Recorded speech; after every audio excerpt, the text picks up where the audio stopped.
Today's conversation is with Dan Stork Roddick, PDGA number 003 and a lifetime disc sports enthusiast. He received his first flying disc at the age of 5 from his father for Christmas in 1952. Throughout his childhood, he just loved to see the disc fly, coming up with all sorts of games, including flying disc football, amongst many, many others.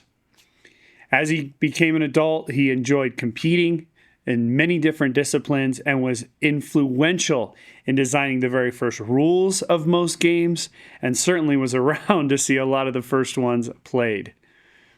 And even winning a car in 1974 for playing disc golf and DDC up in Rochester, New York.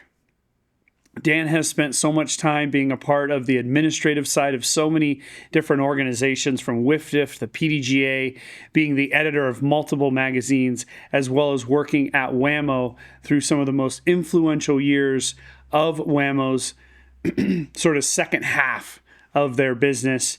And Dan was there to see it all.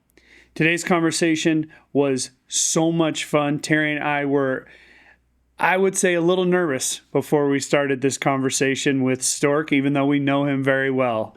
But the wealth of knowledge is amazing. Dan's humility, knowledge, and sense of humor is very apparent throughout this conversation. We look forward to talking to Dan many more times on this podcast for all of you to hear. But without further ado, my friends, enjoy Dan Stork Roddick. Dan Stork Roddick, how are you, my friend? You know, I've quit using that greeting. Wow. Oh, really? I mean, I take questions pretty seriously, and when somebody says, "So, how are you?" I'm going, "Wow, how much time you got?" You know, and so I'm going with "Good to see you." Yeah, and Well, which is doubly true. Yes, and so I will say it this way. Dan Stork Roddick, it is great to see you. And honestly, seriously, thank you for doing this. Terry and I are just like little kids. And we're so excited to talk with you. We've known you for a long time, and what you've meant for the sport that means so much to Terry and I. This is really, really exciting. So thank you. And I just want to start with the question of, before we even get into disc golf, you know, you are a professor, a PhD in sociology. How did that come about, and really what took you down that path of becoming a professor and taking it all the way to the PhD level? Well, I grew up in the caste system, which you may be familiar with from India, and everybody I knew was a teacher. All my parents, my grandparents, my mother was the first farm girl in Millersburg, Pennsylvania, to go to Penn State and come out of it as a teacher, one-room schoolhouse. My dad was teacher, coach, football and track, first high school and college. And so I wasn't, and same with aunts, uncles, etc. I was not familiar with other options. And so when they finally said, "We don't have any more classes, you have a PhD, get out of here," then I figured, okay, I guess I'm done. Well, you know, I honestly, I really appreciate that, because, you know, I did go to college. I know Terry completed college. I only went to college for a couple of years. I was in it for IT. Terry was in that for IT as well. And I basically dropped out to continue to play disc golf. And right after I won a world title when I was 20 years old, I was working at a company, and I came back to work after that, winning that. They said, "How'd you do?" I said, "Well, I won." And they said, "What?" You won, so you're like the world champ now. Like, well, yeah, hey, this mail server is kind of busted now. So, I just appreciate the fact that you've committed to sociology the way that you have, and honestly, just hearing you speak for all the years that I've known you, it's very apparent of that. So let's go back to the beginning. What was it about your first frisbee experience, and the first flight of it, and really kind of what connected you to it so much that you were willing to effectively dedicate your whole life to it? Well, it first came into our lives, and I'd say our lives, primarily my dad and me. He somehow came across one that he chose as a Christmas present for me on my 5th Christmas, which would have been 1953. That's why when you said you guys were kids, that's because you are kids. And so under the Christmas tree is this Pipco flying saucer. So this is pre-Pluto platter. And Dad picked this because he was an adventuresome guy. I mean, he's looking through life at all kinds of really interesting, unusual things. I mean, he's dropping me off at elementary school on this big throbbing Harley. Believe me, that gets some street cred when you arrive at elementary school on a big 74 dual glide Harley. And he had so many things like that. So one of them was this, hey, what's this? This flying saucer. And I think one of the things he liked about it was its portability, because we did a lot of motorcycle camping. And so, boom, it goes in the saddlebags. And everywhere we went, we took along this flying saucer, soon to become a Pluto platter and flying saucer from Wham-O. And oh man, I don't even know where to go on this. The progressions.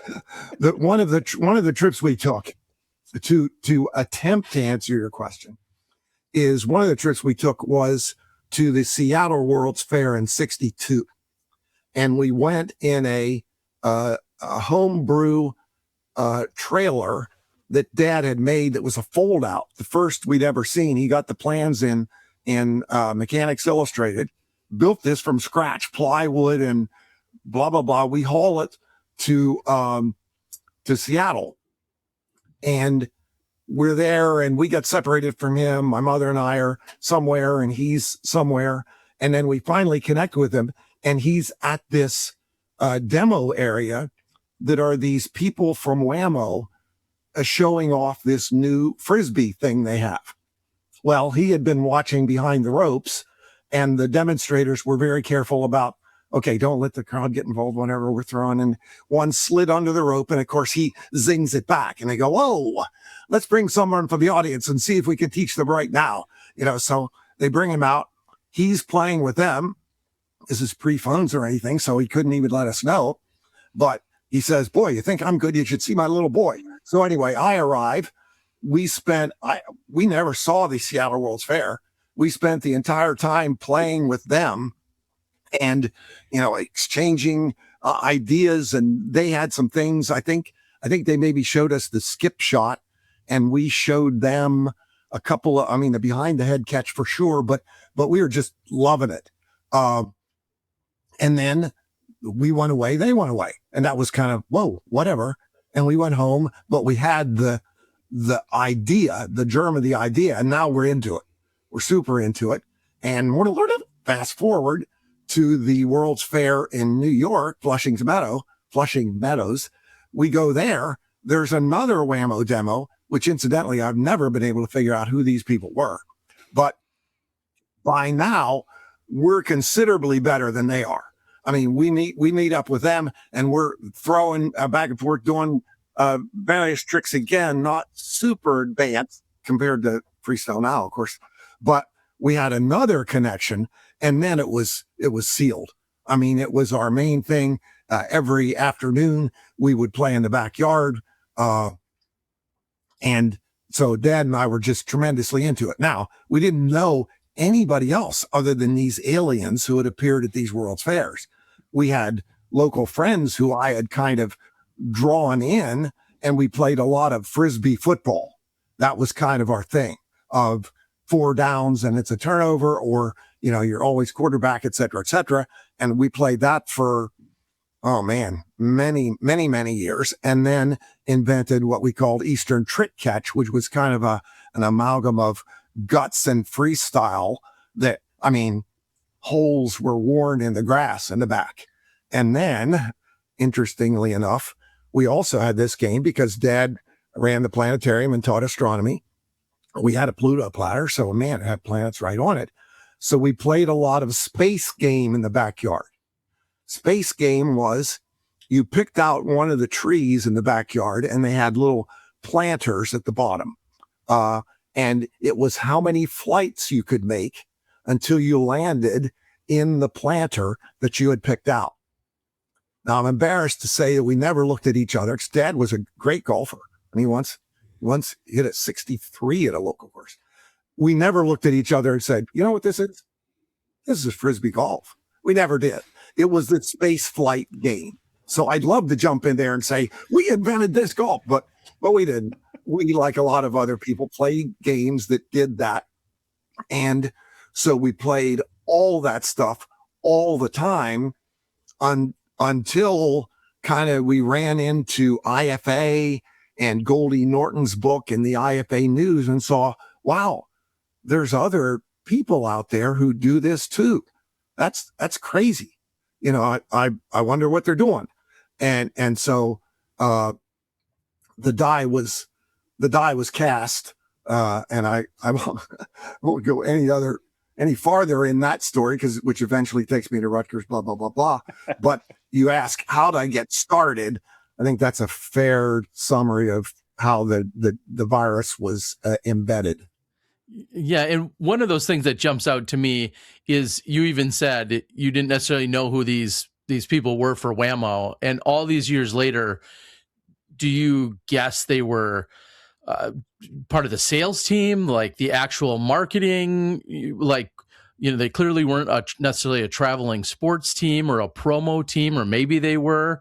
I mean, I feel like that's a job that so many would eventually aspire to be. Now, whether that was Wham-O and Frisbees back in that day, or even present day of going out and just demonstrating toys, games, whatever, you have no idea who those people ultimately were, and really what their like level was within Wham-O. There actually have been some attempts to try to locate who they were, and we never did. And they weren't, it wasn't like Ed's kids, you know, who grew into those roles, Elaine and Kenny and Dan and all those. They grew into the demo people later, and also some people who worked in administration. But none of those have ever, there's no DNA connection that we know of. That this was all kind of super, super early. And we've never found anybody who said, oh yeah, we were that team. So that's why I'm pretty sure they were aliens. I mean, I'm just saying. Of course, yeah. It makes the most sense. It makes the most sense. Yeah, when in doubt, when you're talking about flying saucers, I mean, somebody has to pilot said flying saucers, and clearly it's the aliens that were doing it. When you're looking at these people and you're realizing you're as good, I feel like one of the comments that anyone that's into disc golf hears at one point is, oh, are you into that? Were you like, you know, really good at it as a kid, or did you throw Frisbee a lot? And I always said, no, I didn't play Frisbee, so to speak, any more than the next guy. Well, apparently a lot less than what you did. But was there then something, I mean, it was time with your dad, but was it something in the flight? Was it something in the games, the aerodynamics? Like can you pinpoint it to any one thing about this catch and these games and the flight and all of that? Was there anything specific? Well, I mean, the thing that you always, I think, keep coming back to is the flight, which, I mean, a number of other connection points in my life highlight that. And I can remember in an interview similar to this, Tom Schott years ago said, it's the anticipation. He said, it's the anticipation of the flight. And then another data point, when Joe and I went to Australia and demoed, we had an opportunity to do one demo and it was the disc was relatively unknown there, but we did a demo for some indigenous groups, and they were, I think the word's gobsmacked. I mean, when they saw the flight, they were absolutely certain that there was some sort of magical trick that's because we know what objects do when they throw. They obey gravity's pull, and they arc down, and these stay flat. And Fred Morrison and his wife used the same optical illusion when they sold the first of his discs at the LA County Fair. They sold you the invisible string for 99 cents and threw in the disc for free because everyone was astounded that it didn't fall. And interestingly enough, you still in your broadcasts draw attention to that. I mean, our great flights are gravity defying. I mean, and it happens that we have this unique object. When we had the Jubilee here recently for the 50th anniversary of Oak Grove, we had the pleasure of having Philo there, and I was describing the albatross. And I said, no other object could have made that flight path. There isn't anything that makes the flight path that put that into the target. And I'm back with Tom and the observers in Australia and saying that especially on first toss, it's meth. You got to have more. That's what I hear. When comparing it to that time, I think about everyone today and what you get introduced to, whether you get hooked on it, you dabble in it, you turn it into a passion or otherwise. What back then were some of the staples that might have been vying for your attention? And when I think of, clearly a lot of kids will say, "Oh, I played catch in the backyard," whether that was with whether that was with a baseball or with a football. Those are, two common things. We're flying kites, boomerangs, those are other things that come to mind. Where are we kind of in the evolution of all of those other toys and we'll say backyard activities? Do you recall what else might have otherwise had your attention on any given day? Well, that's again where I've got to go back and kind of give a tremendous amount of credit to my dad, because, he was at the apex of the conventional sports pyramid in central Pennsylvania. I mean, he's the football coach at the college. I mean, he had invitations to go to every high school sports banquet. I ate a lot of baked chicken. Sure. I mean, and I heard him give that talk so many times, and he was good. And so, he was the man, and I was kind of the track gopher. I mean, I would go, I'm taping ankles and things. We're going to the Penn relays. I'm rubbing people down. I mean, it was, I was involved in all of those conventional sports that all my friends were. Now, that said, I you may not know, but well, maybe you know, but my right hand has been since birth kind of limited in its dexterity. It turns out now that they're both screwed up because Dupree's contracture has held that finger in. So, God's got a sense of humor. Could have been this hand. It's already screwed up. No.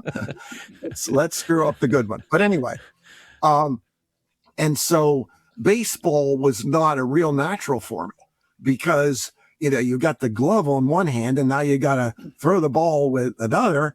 And so I never had a baseball glove on my hand as a kid. Never had it on my hand. So a lot of my friends were little leaguers, and that was kind of the gold standard of kid. There was nothing like soccer, no AYSO, whatever. So I had a lot of free time. It happened that I was really obsessed with like leather stocking tails and Baby Crockett and all that. So I did a lot of camping and going out into the woods and building huts and trying to discover things. And I was president of the 2-person member Shippensburg area skunk owners club. And we would go out and camp overnight at holes that we thought would have skunks in them. We never, ever actually saw a skunk. But we did a lot of hunting, and it was very exciting. And we had the plans of how you descent them, and you grab the last one in line, and then maybe mom won't see. But anyway, chasing skunks, a lot of kind of cool things while the other people were playing Little League. I'm out trying to catch skunks. So it was a strange. And you went on to get a PhD even after all of that. The skunk chaser. Well, sociology. So that's a whole weird group of people that, I did one of my major studies was elevator behavior in New York City, where I'm taking, hundreds and hundreds of elevator rides and watching people's behavior, where the rules are unwritten. Yeah. You may only stand so close to the door. If you're closer than that, people are offended. Try standing, you can do it on your own. Next time you're in an elevator ride, face the wrong direction. Oh, everybody's back awkward, at them, right? And see how that goes. Anyway, it was fun. Yeah, I like. But as you were just saying, to carry on kind of with your just overall athleticism and your involvement with your dad, and then also, do you feel like track and some of those other sports that also created some of your organizational components, your tournament, your event directing, your the participation, dealing with people signing up, was that just a natural progression then to be involved from we'll say an organizational standpoint? Absolutely. Seeing the way he and his staff ran the teams, and unbelievably, at age 12, I ran the Pennsylvania State high jump event. I'm calling people up, at 12. I'm calling them up in the hole, on deck, from Lower Dauphin, on deck with his second attempt, at 12. Okay, so all of that was kind of embedded, but even more so, if you know much about the development of overall, my mentality was to populate a range of athletic challenge with disc games. So the addition of things like discathon and double disc court and self-caught flight and distance and accuracy, at some level, that's me making a disc version of the decathlon, where I wanted it to challenge a person over a range of skills, not just come and do one thing, but you've got to come and be prepared to do all these different athletic challenges that are going to be put together in amalgam and say, you are the best disc player that we have because we've tested you in all these different ways. And that indisputably came from the vision of track and field.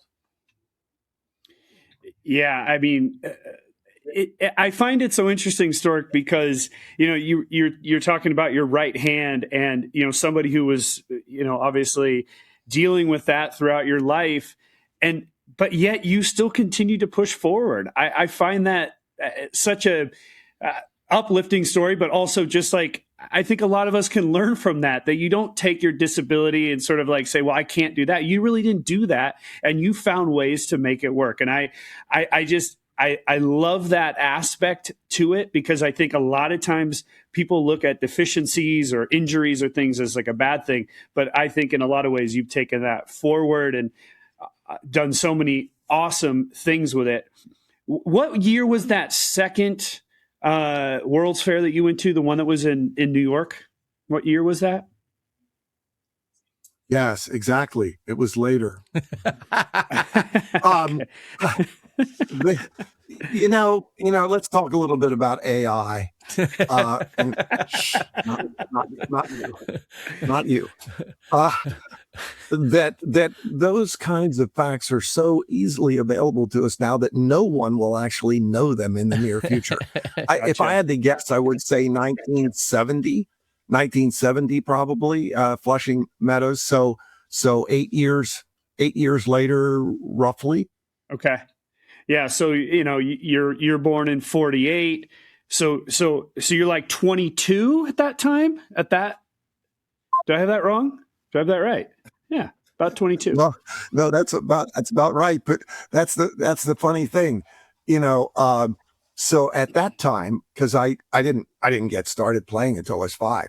So at that time, I had been playing for 17 years. Right. Okay, I'd been playing for 17 years in 1970. So, I'm out at the course yesterday at Oak Grove, and the guy comes up, and he tells me that he's been playing for 2 years, and so it's always an interesting conversation, and it's mind-blowing to me how much people can learn in short time period now. And to a large extent, you guys are to blame because, well, you get the credit because they know so much so quickly. I mean, I'm out there and I see a guy and he's trying to, I guess he was a righty trying to throw a roll curve into a pretty tight, curve that he had to make to get into the target. And I'm trying to think what his response was. I said, "Hi, I don't want to intrude, but obviously I did because I did." But I said, "I see it struggling with that roll curve there, and I have to tell you that's one of the trickiest, hardest shots, in the game, particularly with a heavy destroyer." And so what you might want to try is a forehand. And he says, yeah, I've seen those, like what's that Nate guy. I said, Doss? No, the other one, has a really great, sidearm. And I said, yeah. I said, that's what we want to try. Cause frankly, that's cheating. That's cheating. But he knew all about that. He knows all about it. I says, yeah, I know. I've been seeing that. And I know, especially out here, I need to have a forearm. I said, well, you're yeah, definitely critical. Forearm critical. So go ahead, Chuck. I was just going to say that is funny because in the sense that Nate and I even say that all the time when people come up, there's now 1 million YouTube channels. Every top pro, is either giving daily or weekly or monthly tips. There's coaches and just, there is unlimited resources now to learn how to play disc golf. And some people are still giving terrible advice out there. Some people give great advice and everything in between. However, you were one of those early people that were then teaching everyone else. I mean, you were the Johnny Appleseed in that sense of you and dozens of other people probably that were figuring it out for yourself and then continued to teach every generation after that. And to me, it's a little bit wild to think about the resources that weren't available. I mean, and the fact that, of course, we're talking about those decades ago, a newsletter that showed up once a month, once every 2, 3, 4 months. And then you're talking about written diagrams, all of that. There's got to be some listeners thinking that sounds insane. How would I learn how to throw, an actual turnover shot by reading it in a newsletter? But those were the exact types of communications you guys were giving to each other, right? When it wasn't in person? Yeah. Well, the breakthroughs, honestly, the breakthroughs, can't see my underwear, can you? Anyway, the breakthroughs, Goldie's book, the first, and then of course Stansel's book. Mm-hmm.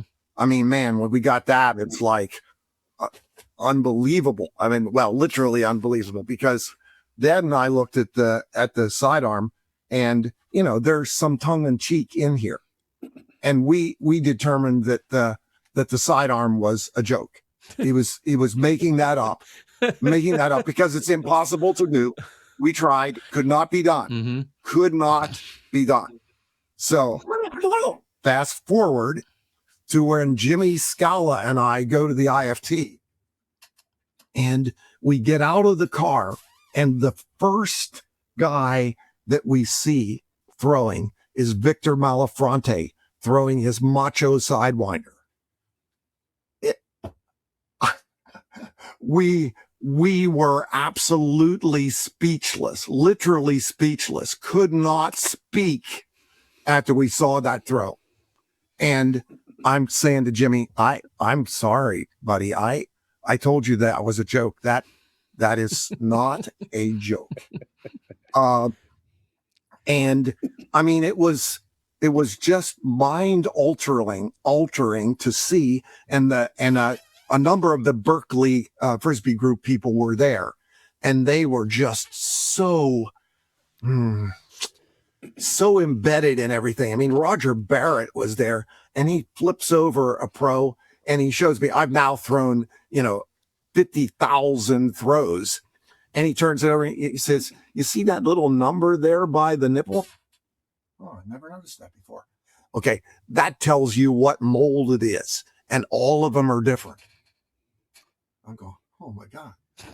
I'm now been playing for 30 years. And here's this guy telling me the very most basic things, showing me the half the throws in the world. It was a tremendous adventure, and getting these things in our hand, they were, just fantastic for us. I mean, we were gobbling it up. There still wasn't any other easy communication, and people taught people directly. And the funny thing is that was so accurately done that you could tell who learned from whom, just in the same way that you can hear a regional accent. So you would see someone throw, and you would say, do you know Jeff Hungerford? Oh, yeah. Jeff and I went to college together. I thought so when I looked at that wrist flip. I mean, because nobody throws it like Jeff. Yeah, I learned it from him. Oh, okay. Yeah, I see.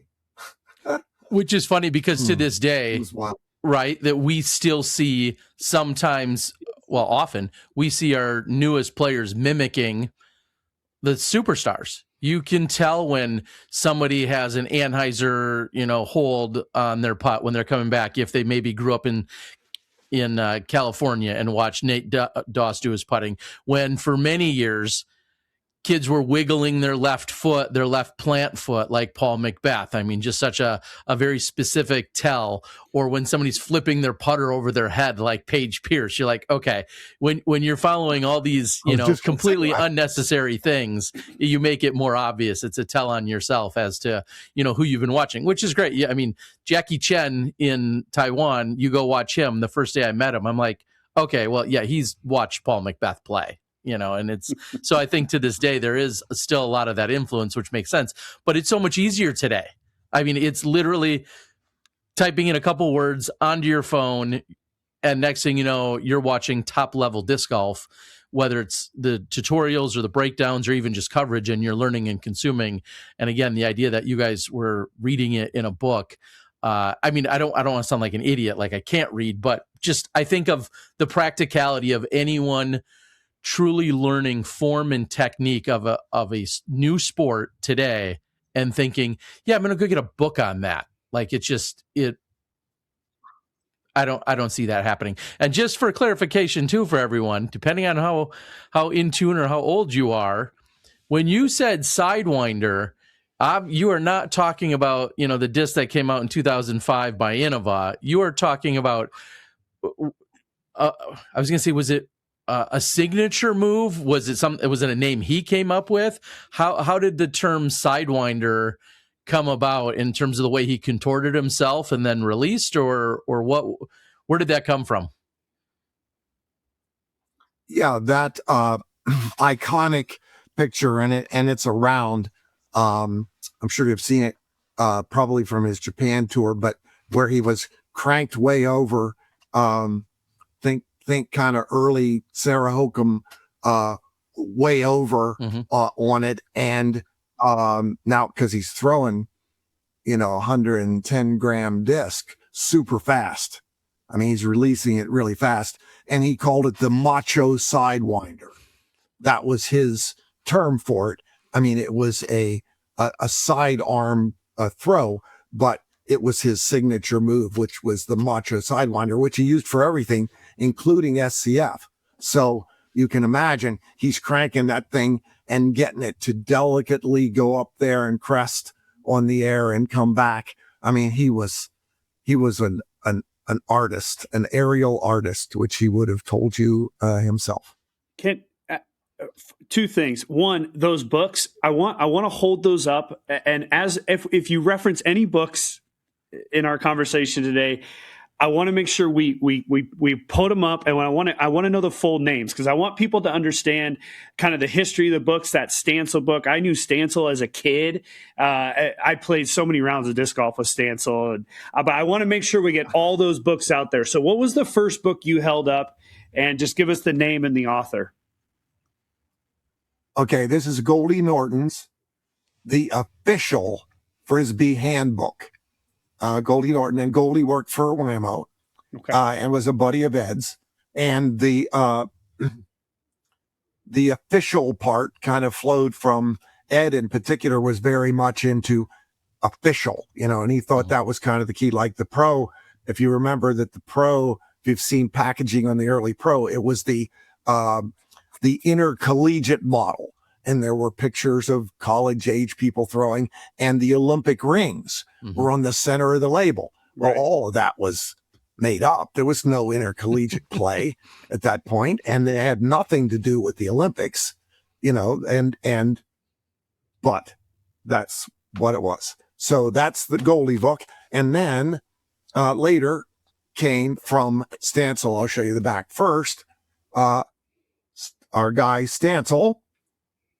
And he came out with the Frisbee, the practitioner's handbook, and it took Goldie's book and went up many notches. I mean, it had pictures of people throwing it. It covered collecting, the technical parts of the disc, history of tournaments, a timeline in the back, all things that were just, I can't, Bible.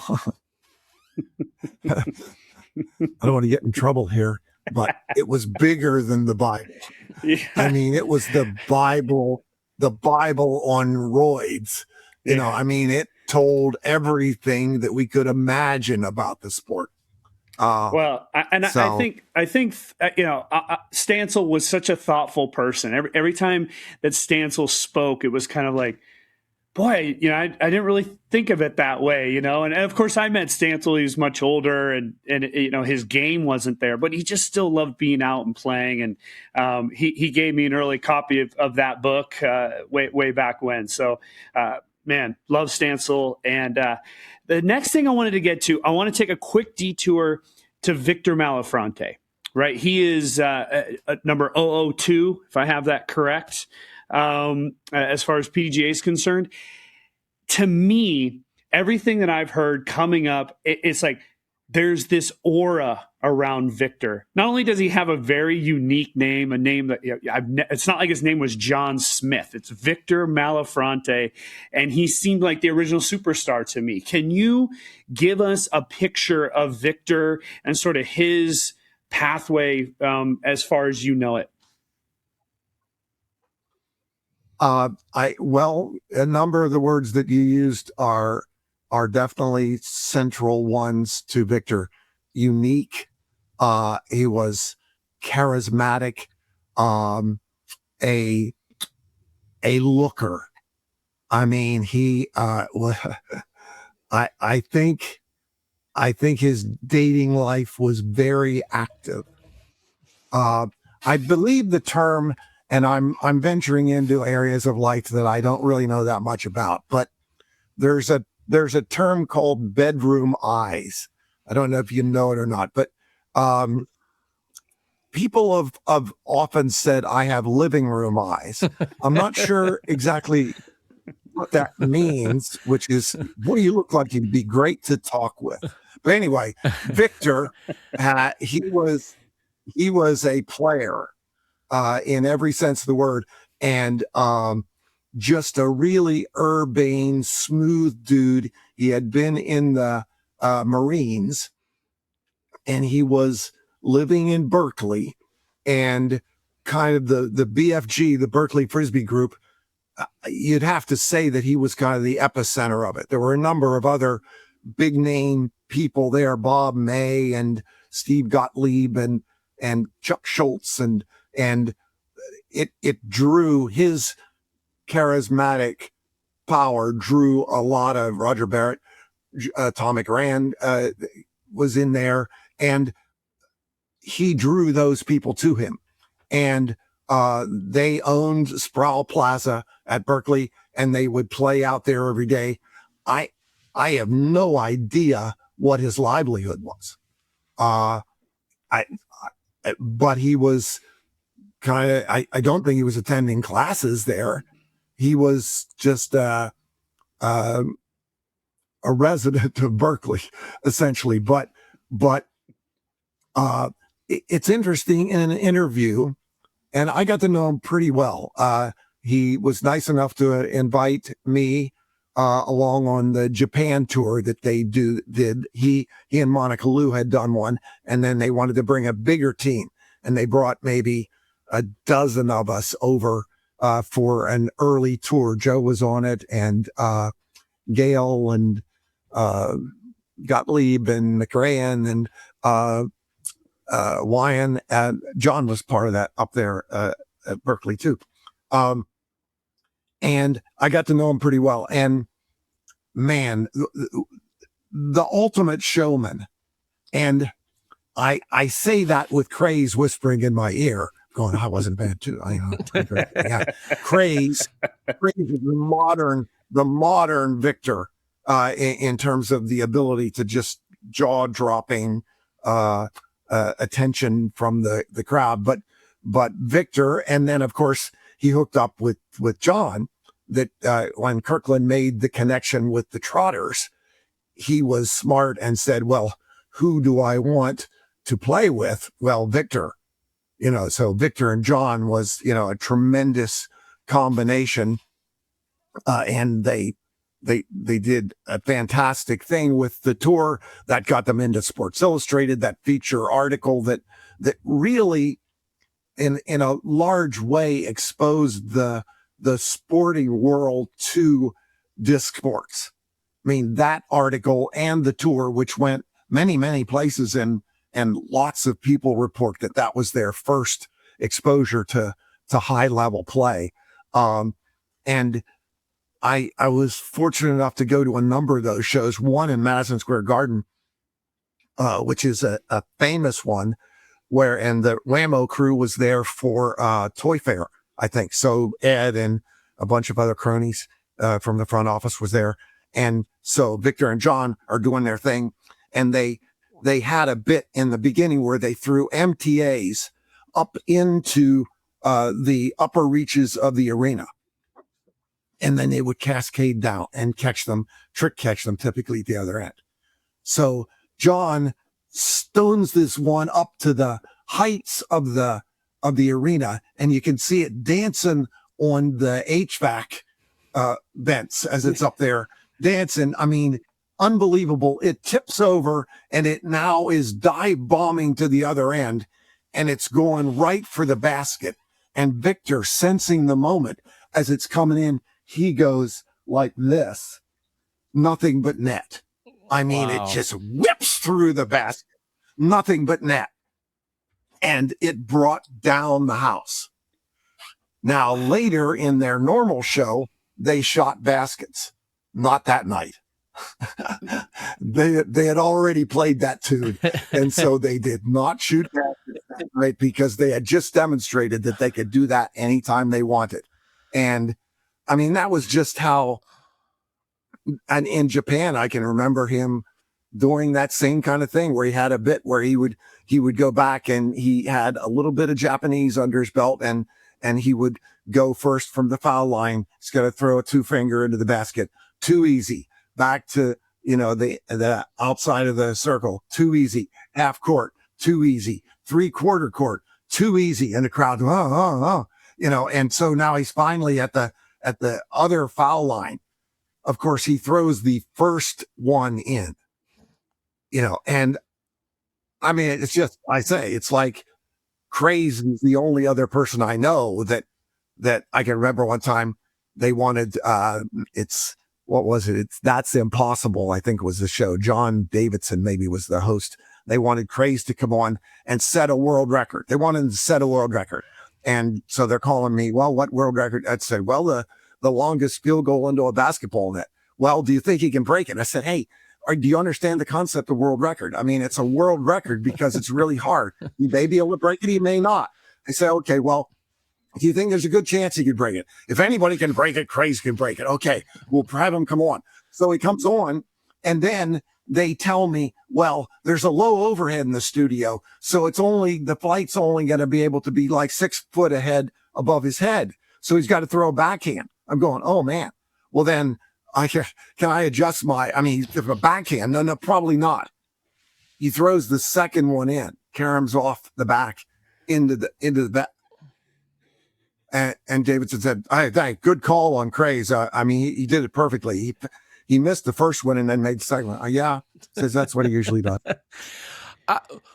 To give everyone a little sense, and it's funny because you are almost describing like a modern day Dude Perfect, like the trick shots, the entertaining, and I know a lot of those are recorded and put up but now they're going into stadiums, now they're going to places and essentially performing some of these crazy trick shots that they were doing, and then maybe even a mix of the Harlem Globetrotters, all of the extra fun and curriculars that can get done within a sport or adjacent to a sport. But if you could give us a comparison to the Frisbee, I'll just use the term generically, the Frisbee craze of that era, maybe compared to today, in terms of, because right now Frisbee's just, well, let's face it, I know I hate to say it with all three of us here, but it's just not as cool as it was at some point, maybe in its heyday. What was the Frisbee culture and the Frisbee craze at its height?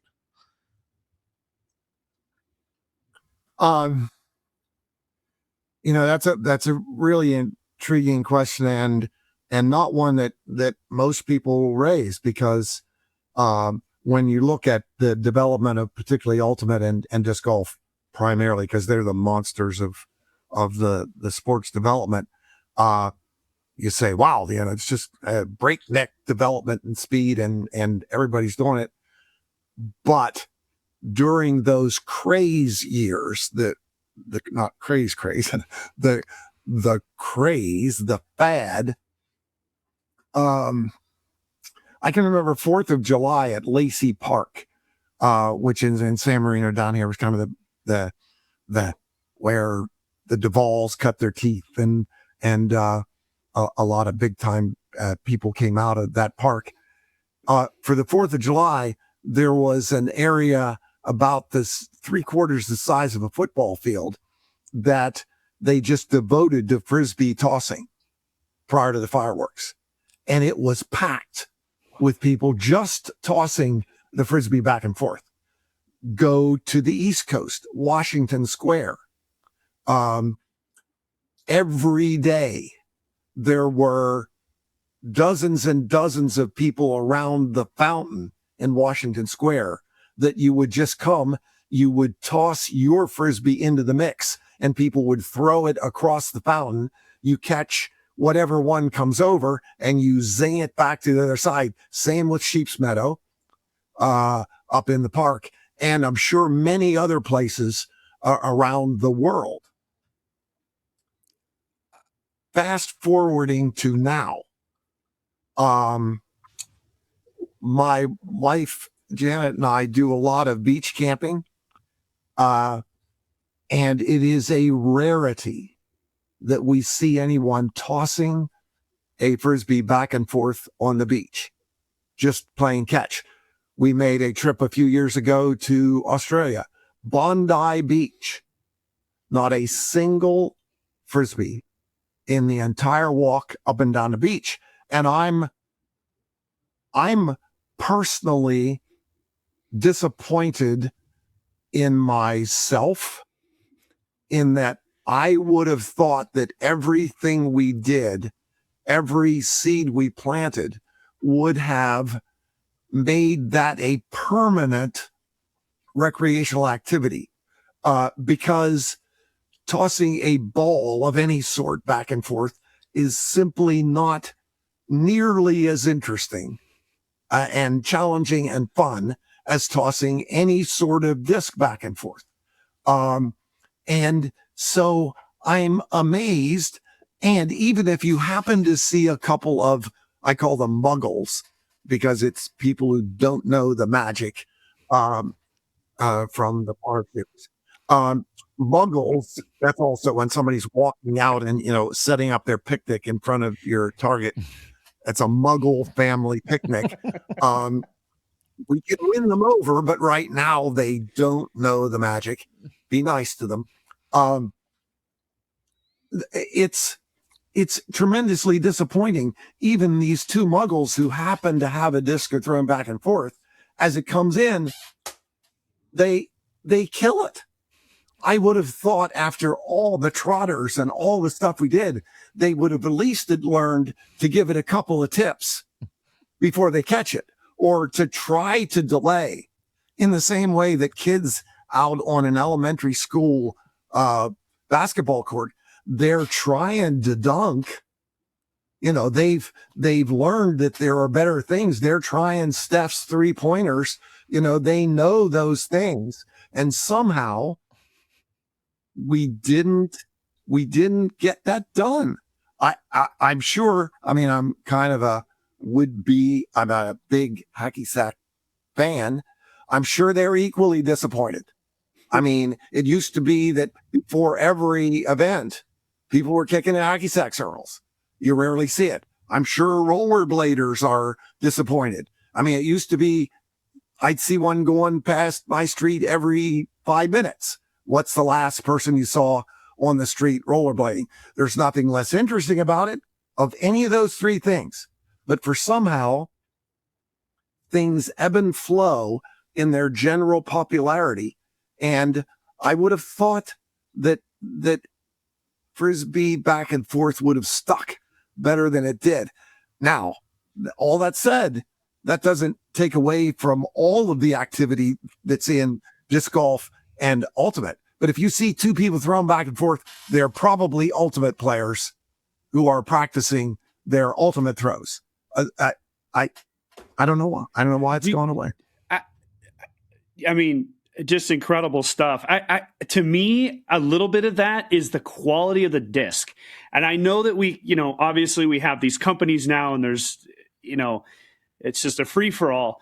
But in those early days when you guys were performing and Victor and Kirkland and Crazy John and, Crazy John's performing it, for Stevie Ray Vaughan and, for the Bud Light Tour, all of these things, these are performances. And their discs were very important to them.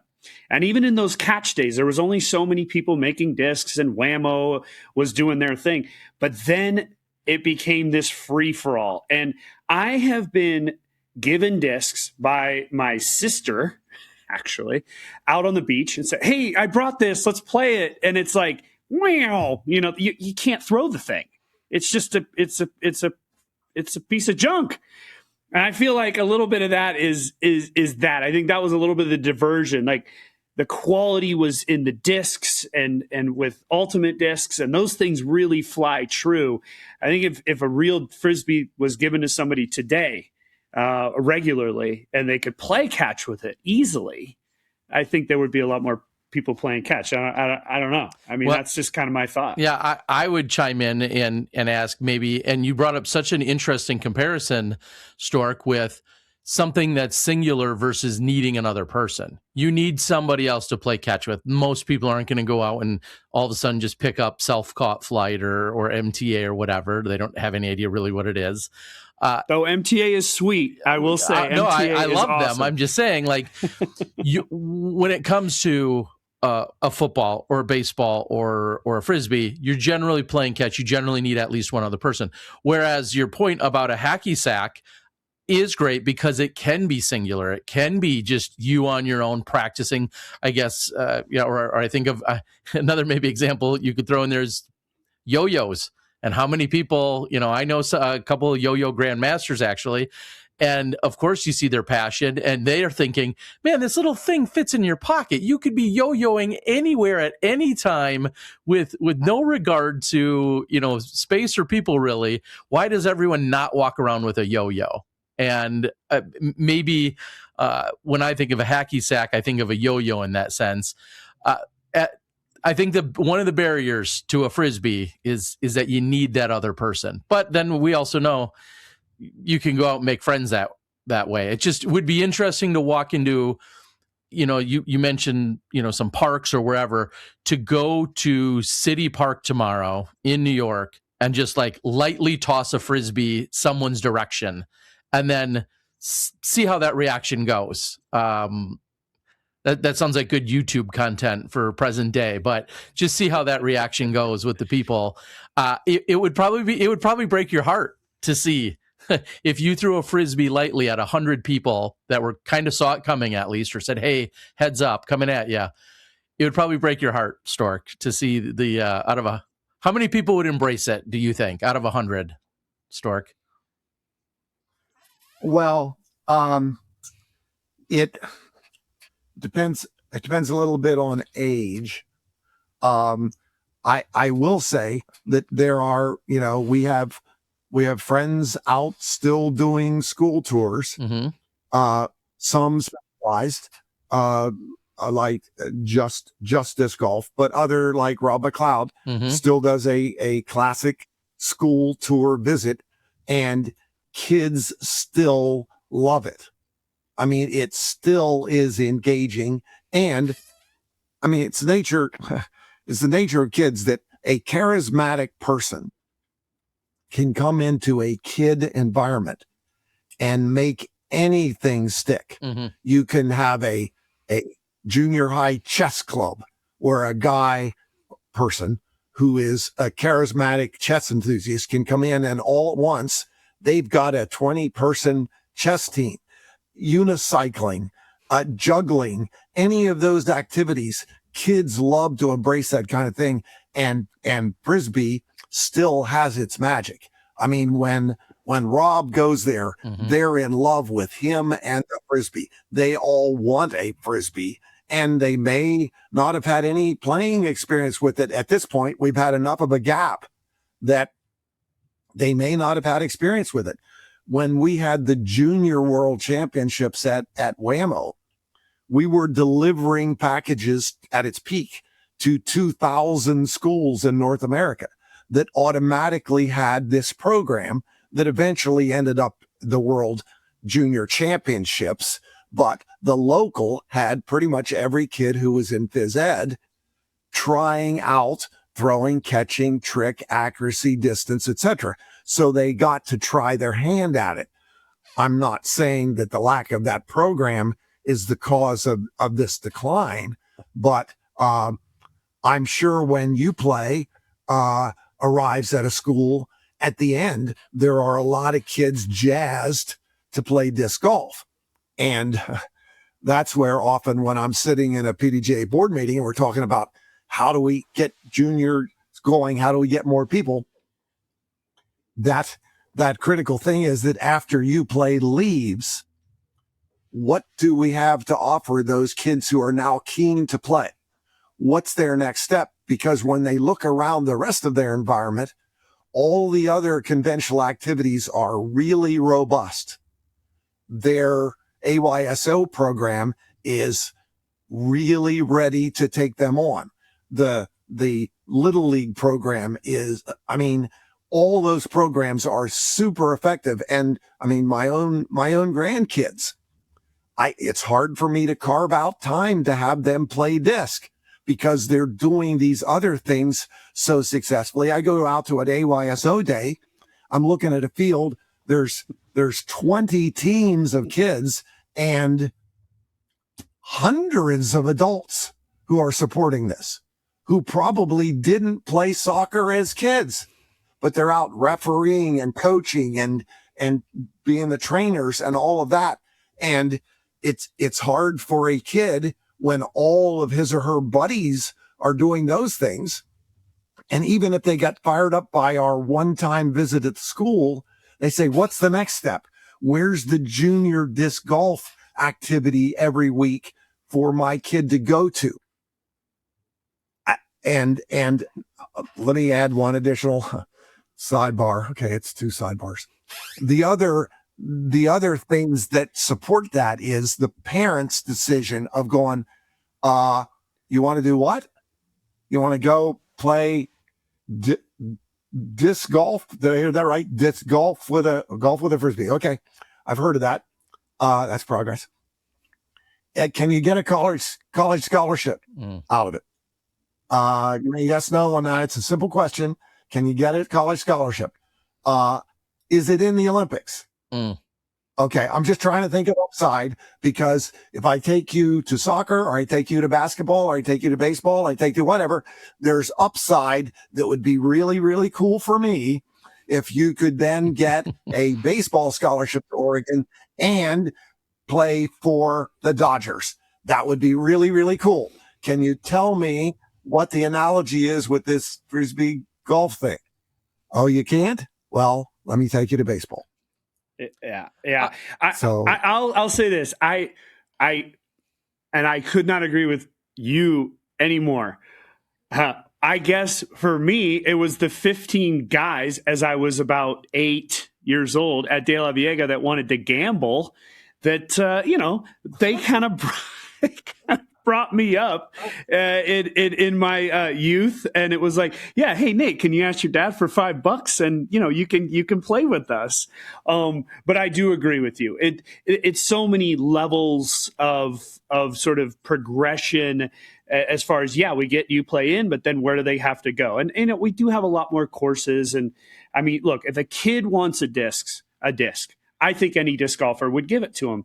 They just simply have to ask. I was just playing in South Carolina not too long ago, and the guy I was playing with, Pat Farrell, there was some kids, and he just gave them all the discs from his bag. I mean, he just, here, there's baskets in this park. Let's play. And I think that's been universally something that a lot of disc golfers have done. But yeah, I think we're seeing a little bit of the fruit of a lot of that labor over all these years blooming right now. Yeah, and what I'd follow up and ask you, Stork, on that is, I guess we call it the pipeline of some sort of, get introduced. Well, where can you go play? How do you get there? Is it out of town? Is there a 9-hole course in a city park you can ride your bike to or walk to, like Barry Schultz did as a kid? Or is it a county park that's 20 miles outside of town, and you have to only, be able to get there with a parent that's interested in taking you or something? I mean, we have those obstacles and those barriers to some degree that still exist because we need more space than sometimes a city or a park department might have nearby. I guess then my question that follows is that maybe why there continues to be a certain amount of popularity in the ultimate pipeline And I think of that as, again, you introduce to a frisbee sport, you see it on such a high level, you see it get played in college, we now have the pro level ultimate, you see the trick shots, you see all of that representation. But then at the end of the day, the ultimate club's kind of easy to get into in theory, right? If it's at school or after school, they need essentially the soccer field, which probably every school has, or the football field. And next thing you know, the ultimate pipeline it's kind of there for us. Do you see that as maybe why there's a certain level of success with one versus the other, or team sport versus individual? Are we all just going to get there eventually, or do you see a way to bridge gaps, if there are any gaps? Both activities have their challenges and their opportunities. I think for a long time, Ultimate had the edge on a number of those things. I can remember lots of board meetings from years ago where PDGA board would be talking about, we ought to develop a thing where we had coaches who were trained.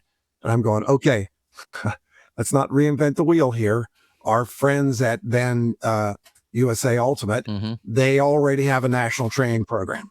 Let's hook up with them and see what they're doing. They've already solved a lot of these questions of how to get into schools, et cetera, et cetera. I think that playing field is leveling, and I'm still, incidentally,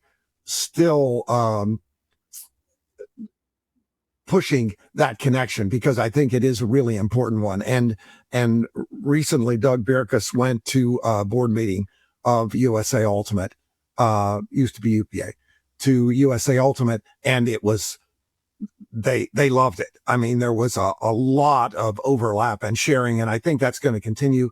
Doug's really interested in it, and they're going to come and go to one of the PDGA board meetings, and lots of good things can come from that. So I think that we can help each other in a lot of ways. During the pandemic hit Ultimate really hard. I mean, it turned out, and I wish I had seen it more clearly, but again, there were a lot of weird things happening. I mean, remember when we were thinking, do we have to sanitize the chains after somebody's disc hit it? Because then if your disc hits it, then that tells you germs and you're dead. And anyway, but it immediately hit Ultimate. It killed Ultimate. And this happened in various other sports. Like, I don't think that competitive Twister will ever recover. I mean, it was just a no-go right from the first report of the virus. But I don't even know if they're still doing it. But anyway, golf, it turned out, was a great benefactor of this. But I was working with friends at USA Ultimate trying to figure out, okay, how can golf help you get through this time? And we made some efforts to have teams play disc golf, typically with Ultimate discs, just because the coaches weren't really keen to have their players be learning a different throwing style to the one that they knew. And a number of them did embrace it and play. And incidentally, and this is unrelated to the question, but still, I think an important thing, is that golf is ultimately the benefactor of aging Ultimate.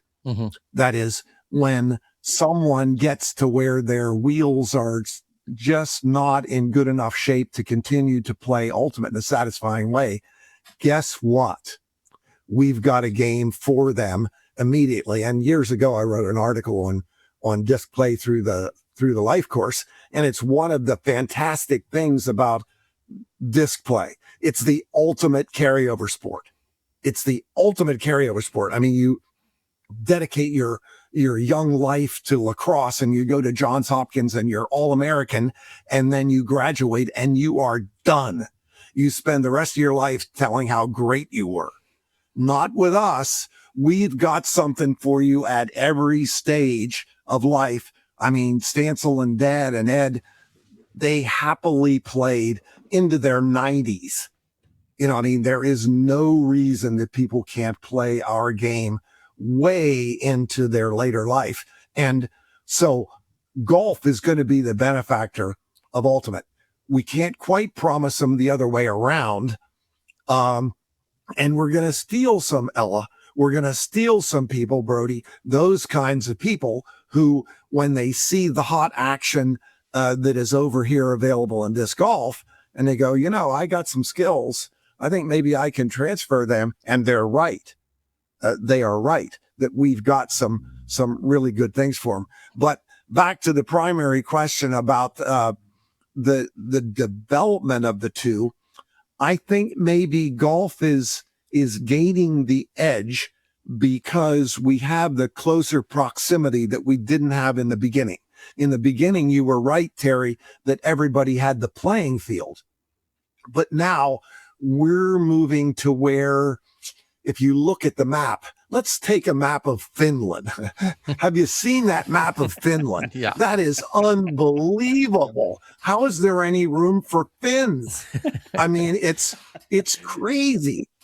And you say, okay, well, when the courses are going to be that close, now we've kind of solved that question of what's a kid going to do when they get fired up. You say, well, within walking distance of your housing complex is a great place to play. It used to be, as Nate said, that if you were a delinquent child that was allowed to go out to the course and play with these derelict gamblers, you know, did you get into the game? Now, when you look at the amazing growth of the World Juniors, almost all of those are second generation players. When you see the coaches, families, etc., it's logically golf enthusiasts who have kids, and the kids trail along, and all at once they're out learning and they're getting good, and they've already got an embedded coach and they're ready to go. The kids that we're not quite getting to yet are the kids who don't have the good fortune of having playing parents. If they don't have playing parents, then we need to somehow provide that opportunity for them to learn and get a safe opportunity to go and play and develop their game, even though they don't have the good fortune of a parent who's way into it. And I'll say this. I think so many people out there can relate to that, what you said about lacrosse, whether it was lacrosse, baseball, football. You know, you were big in high school. You know, you made the big catch in the big game, and, you know, you meet those guys that are 45 and they're still talking about that play.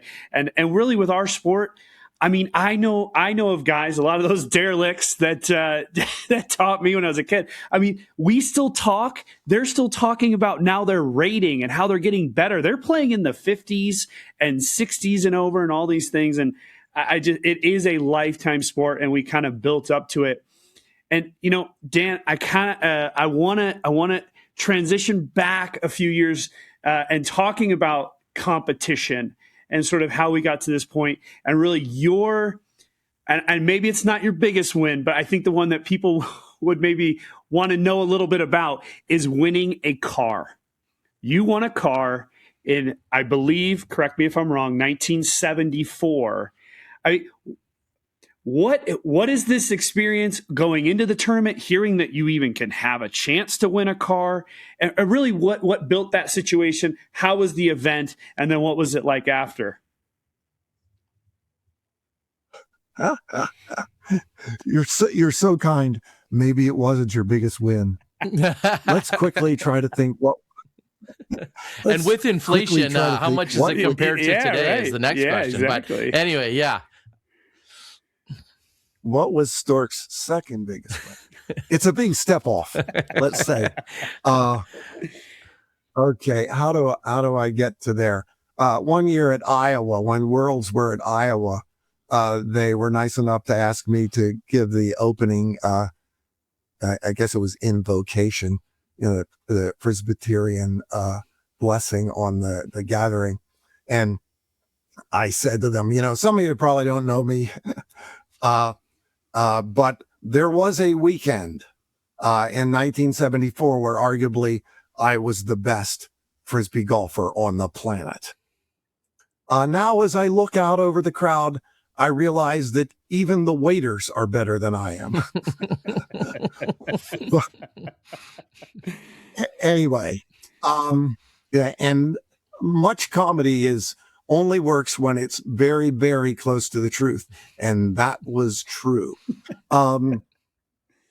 That tournament, wow. And by saying tournament, I tell you where I grew up. Can you hear it? Tournament. That's you're East Coast. Like Maryland, A tournament. Tournament. Yeah, you can't say it right. No. Anyway, tournament. It was when we heard about it, because remember, we had Octad at New Brunswick, the first of the 8 event tournaments. And you can't name the 8 events. Can you? You can't name them. I know, we won't even waste the time on the broadcast because you can't name them, because the 8th one you would never think of. It was trick throw accuracy. That was the 8th one. Wow. But anyway, Palmieri and his company, the Rochester Frisbee Club, came down to it. That's the first time I really saw Palmieri eye to eye. Well, not eye to eye, because he's an extremely short guy. So Yes. he's just, navel to eye. That's when I first ran into him, and his group. And he was pitching this thing that they're going to have this big tournament up in Rochester, and he's going to try to give away a car.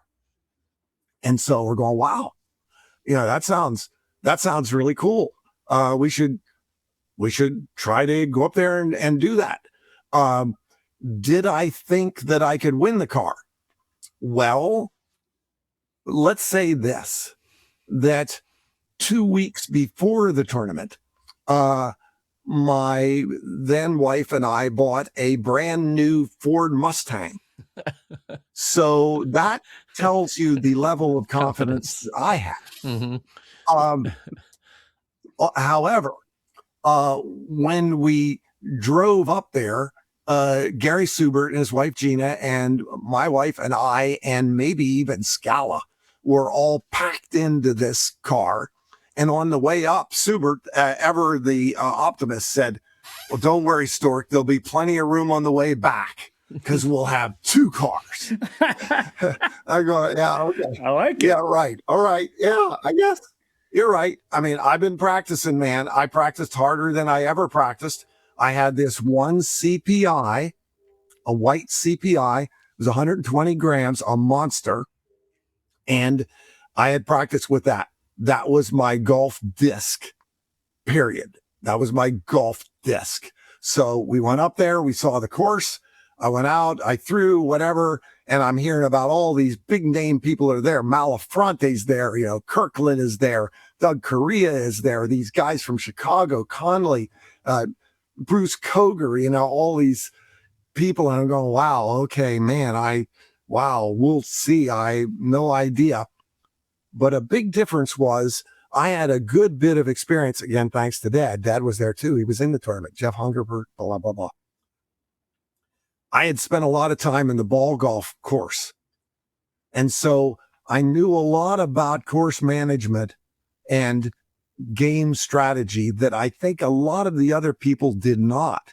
Conley, who's a golf pro now, I don't think he had played much ball golf at that point. But anyway, we go out for the first round and play.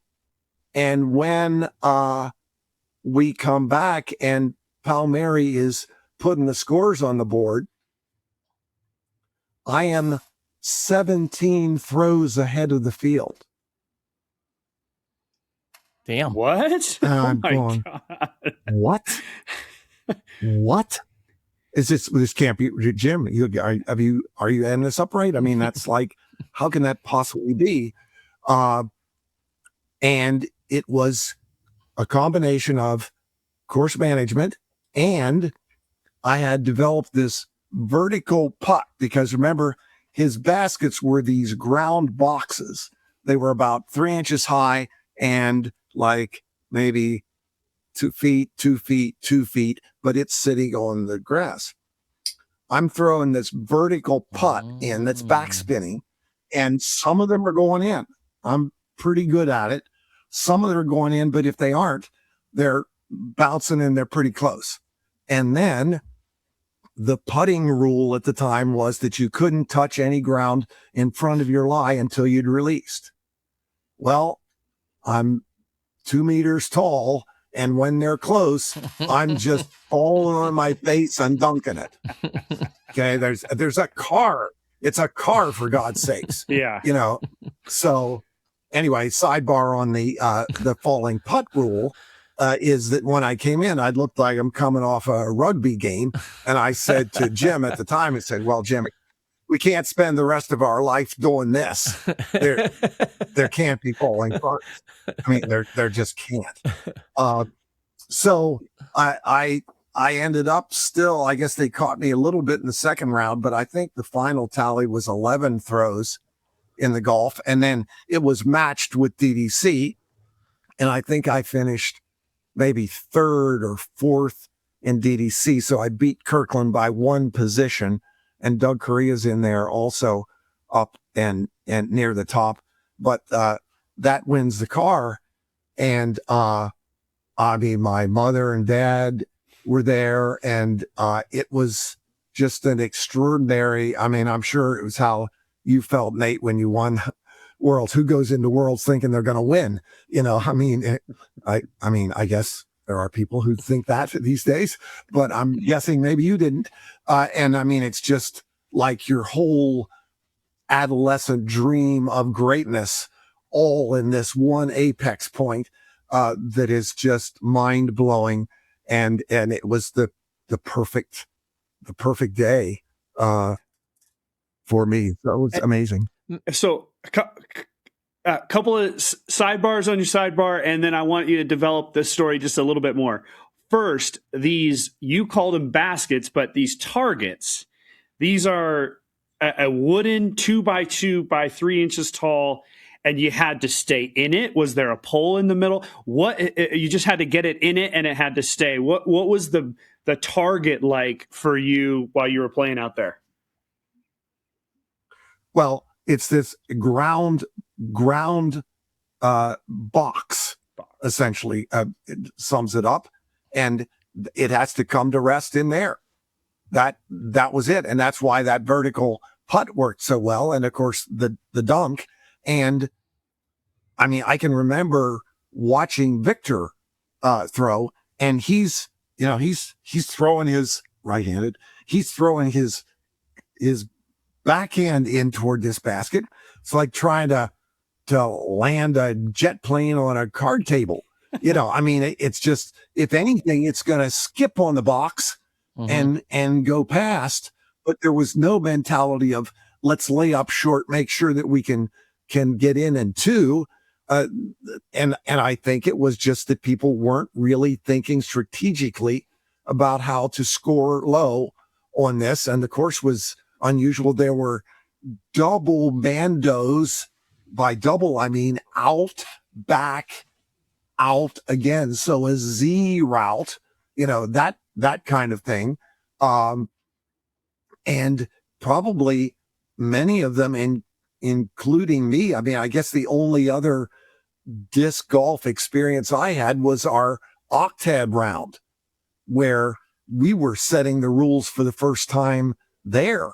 You know, at the time, I mean, when we're doing the walkthrough, I'm going, so on the lie, should we maybe, in order to make it athletic, should we make it that you can run up and leap off of your lie? Like if you're short of a mandatory, where you can run up, leap off of the lie, and then release before you land.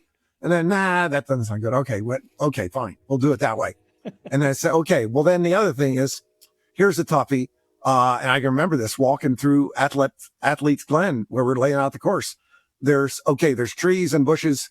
It's obviously an unplayable lie if it's up in the tree, but how far up is too up? How about this? If you can put your foot up on where your lie is, if you can put your foot there, then you can play on. And if not, then you have to bring it down and then it costs you a throw. And of course, Paul Mary's, I said, you're so tall and I'm so short. Shh. Okay. Jesus Christ, who is this guy? We'll make it something arbitrary. I'm 2 meters tall. I'll always be there to measure it. Let's make it 2 meters. Okay. If it's above 2 meters, it's clearly unplayable. That should cost you something. I think we're all in agreement for that, right? It's 30 meters up in the tree. That's not playable. There's no way you could just bring it down and play on without penalty. We're in agreement on that. And if it's 2 meters, that's our parameter of what's acceptable and what isn't. Is that okay, Jim? Okay, fine. Here we go. 2 meter rule. So many more ways to follow that up real quick. One is, first of all, we're talking about Jim, who's PDGA number 23. And obviously you've been referencing a lot of our youngest pioneers within the PDGA. And I guess I had this written down even for later, but now is as good as any. No, I'll save that one for later. Remind me, PDGA numbers is something I want to talk about later. What I want to stay on track with is, when you go out with these discs, when you go out with these Frisbees, and you have one, like you said, that was really designated as your golf disc, are there any backups? Is there a backup in the car? Is there a backup in your backpack? If they cracked or got thrown in the street and run over by a car, is there any scenario of backup discs? And even if they're worn in or not, or do you just have one or two? What is that like going out there? I did have two, which I still have them. Wow. Nice. I've got a lot of stuff, and my wife Janet is concerned about it, because your kids should be worried about it more than her. I think. I know that's what she says, and Tyler sometimes will say, are you making any progress, Dad? And I'm in a 12-step group for it, but it is, I spend a good bit of my quote retirement life, helping people answer esoteric questions that literally there are very few other people on the planet who can answer. Generally on Facebook, I don't wade in unless I determine no one else knows the answer, because I don't want to spoil the fun. Why give them the right answer right away? Let them argue a while and share ignorance. And then maybe at the end, I'll come back and say, no, it was the concept promotion incorporated. So anyway, enough. You let everyone play in the sandbox before you come lay down the hammer. That's very sweet of you. I had two. One, and I guess the other was in the car, but I only carried one. There was no water on the course, so there were relatively few risks of losing it. And I'm pretty confident that other people carried just one, because why would you need more than one? I guess we marked with a mini. We must have marked with a mini. And I guess I had a mini along, but there was only one. And years later, famously, there were years that Zimmerman carried one and a towel, and I think Crazy John, a long time, just had one and a towel. So and let's say there are things to be said for that in terms of knowing that disc and eliminating a lot of thinking. We'll play, and I've got a guy who's, got 40 discs in his Zuka or something. He uses up half of his time making a selection, and then what he does, he's trying to remember, is this the Mamba that turns, or is it the other one, and there was none of that. I knew that what that disc did. When you're playing these holes, again, just a little more context, whether it's got the double Mandos and it's a back and forth, are we talking 200-foot holes, and the longest is 350, 400. Are we talking 110-foot? Like, give us a little context, when you're throwing these Frisbees that clearly don't go nearly as far as, the present day, PD or Destroyer or Boss or whatever, insert any brand. What are we looking at? In Jim's book, I've got every book ever published up here. So let me see. It's called, what is it called? I helped him name it. Unchained Melody. No, that's not it. A Chain Reaction, something like that. Anyway, in his book, can't see it. It's there. It's still for sale. Phil Kennedy helped him release it. Yes. Phil's a really good editor. In it is the map of the course. And my recollection is I would think that probably a long hole might be 150 yards or something like that. Okay. That was probably a par 4. And there probably were shorties that were 60 yards, 50, 60 yards. Certainly not the length that we have now, but the capacity, the top throwers. I mean, the Kirklands and Malafrontes, I was certainly not among the longest throwers, which is what made that result interesting. Even Conley, those people probably at their max were throwing 100 yards.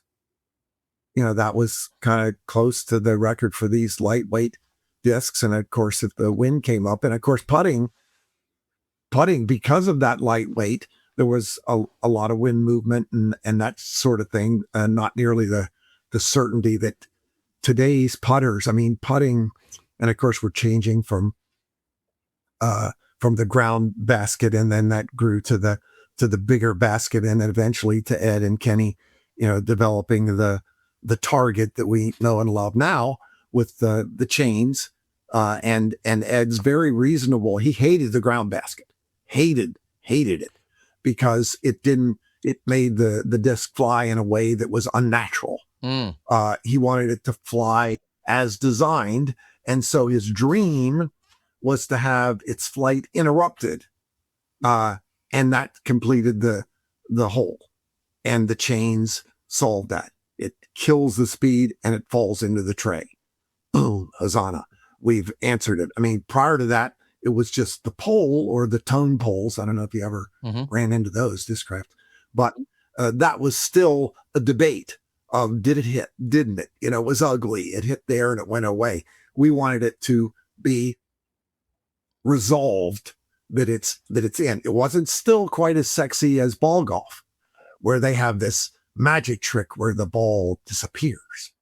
Right. It's going across this green, white, and then it shows you the Nike logo for the last half a second, and then it disappears. We don't have that, but we got close. We have the sound. Our sound's better. I feel like one of the maybe old, what rumor or wives' tale I always heard was way back in the day was that Ed was told that instead of people playing catch with these and Frisbees lasting forever, that they should be throwing to something, and maybe it would even make them beat up quicker and or lose them or whatever, so that more could be sold. Was that just was that a silly I don't know, misinterpretation of him coming up with a target, or like you're saying, is it just a fact that he wanted something definitive that somebody was throwing to, and the chains and the target were ultimately the answer? See, now what you're going to make me do is you're going to make me break a promise I made to myself. Okay. I said, hey, these guys want fresh content. I'm not going to say anything I've ever said on line before. And now I'm going to have to tell this story. Which my apologies to anybody who's heard it before, but you can go get something to eat or drink.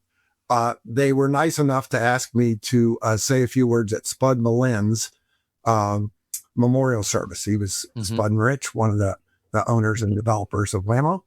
And I said that when Ed left Wham-O and I stayed with his blessings, which he probably came to regret, with his blessings, they did a kind of intensive with me where they had me come in to Spud and Rich and talk to them about what the lay of the land is with Frisbee, where we should go with this, blah, blah, blah, blah, whatever. And so I'm pitching them on everything, about Ultimate and all these individual events and whatever, and golf and everything. And particularly a really hard push for Ultimate because it was growing and my Ultimate roots from Rutgers and all of that. And Spud kind of sitting over in the corner and the financial guy and he says, okay, well, this Ultimate sounds really, really good. And I love the video of it, but I'm just trying to get this straight now. So it's 14 guys and one Frisbee. Right. We're not going to get rich that way. Bad business. He says, I don't know. Now, talk a little bit about K9, where they actually eat the product, don't they? Yeah. But in terms of that for Ed, no, I think that is a middle-aged wives' tale that I don't. First of all, I don't think the board or anybody else told Ed what to do, and he, of course, was a guts guy. I mean, because Palmieri pitched him hard on getting in on AFDO and everything, and Ed was skeptical. Who's this East Coast guy? And I mean, not invented here, and it'll probably die out. And he'd seen a lot of things like that. And it was all about guts and going to IFT and the California Masters. And, that was kind of the game. And then golf began to get his attention, partially because, that went so well. And then he came back for Octads and brought his whole crew. So he started to kind of see that. But no, I think he was certainly thinking larger and was beginning to say, hey, this can be a sport. And that's part of the reason that he invited me to come out and take over the IFA, because he had seen what we had done with Octad and Flying Disc World Magazine. And that was all, I guess, kind of threatening in a way to him because, I won with non-Wham-O product, that a lot of people were saying was better than the pro. He's going, wow, this is not good. I mean, we're the boss here. And I remember when he was first talking to me about Flying Disc World Magazine, he says, I don't get it. What's the Flying Disc World Magazine? I don't get that. Is it at Frisbee World? I said, well, no, because, Frisbee's a trademarked name, and this is a generic Flying Disc. Sounds to me like it's a magazine for chiropractic guys who have pilot's licenses. And I said, well, I guess. But anyway, then he responded, and I mean, he quickly embraced the idea of golf, and Spud liked it, and a lot of people could see, obviously that this was a really appealing activity. And I mean, I had it right on the bottom of Pluto Pliers, play, catch, and bend games. Mm-hmm. That was the whole deal. That be creative with this thing, and the golf analogy was one of the first things that people like Dad and me in the backyard. That we said, hey, this would be fun. So no, I don't think the wear and tear was ever an issue. It was just how do we get more people to be out having fun, and in Ed's case, he was always looking for it to be pretty serious. I mean, he wanted like the Disc Golf Association, the PDGA, he wanted that. I mean, we started that at the highest level. World Championship was the first thing. It wasn't local clubs and local tournaments, everything. It was World Championship. He says, I want people's palms sweating. I mean, I want them to be, just really, really focused on this thing, just like they would be on any real sport. And I'd say, okay, great. Let's have a World Championships. Let's see who's best. So That was his main goal, I think. Yeah, and you've even said in the past about having almost a backwards maybe approach, like you just said, not necessarily growing grassroots and having this continuous buildup into something that we were Ed's influence and his demand, so to speak, to just proclaim. I mean, with something you said earlier, it kind of gave me that fake it till you make it, kind of mantra of like, well, we're just going to state this. We're just going to do this because there's no one else to say otherwise. And we might as well just be either the authority or the leading edge or whatever the case might be. Do you think in hindsight, and I know it's a while ago, but do you think in hindsight that has hindered us in any way or hindered any of the Frisbee related sports?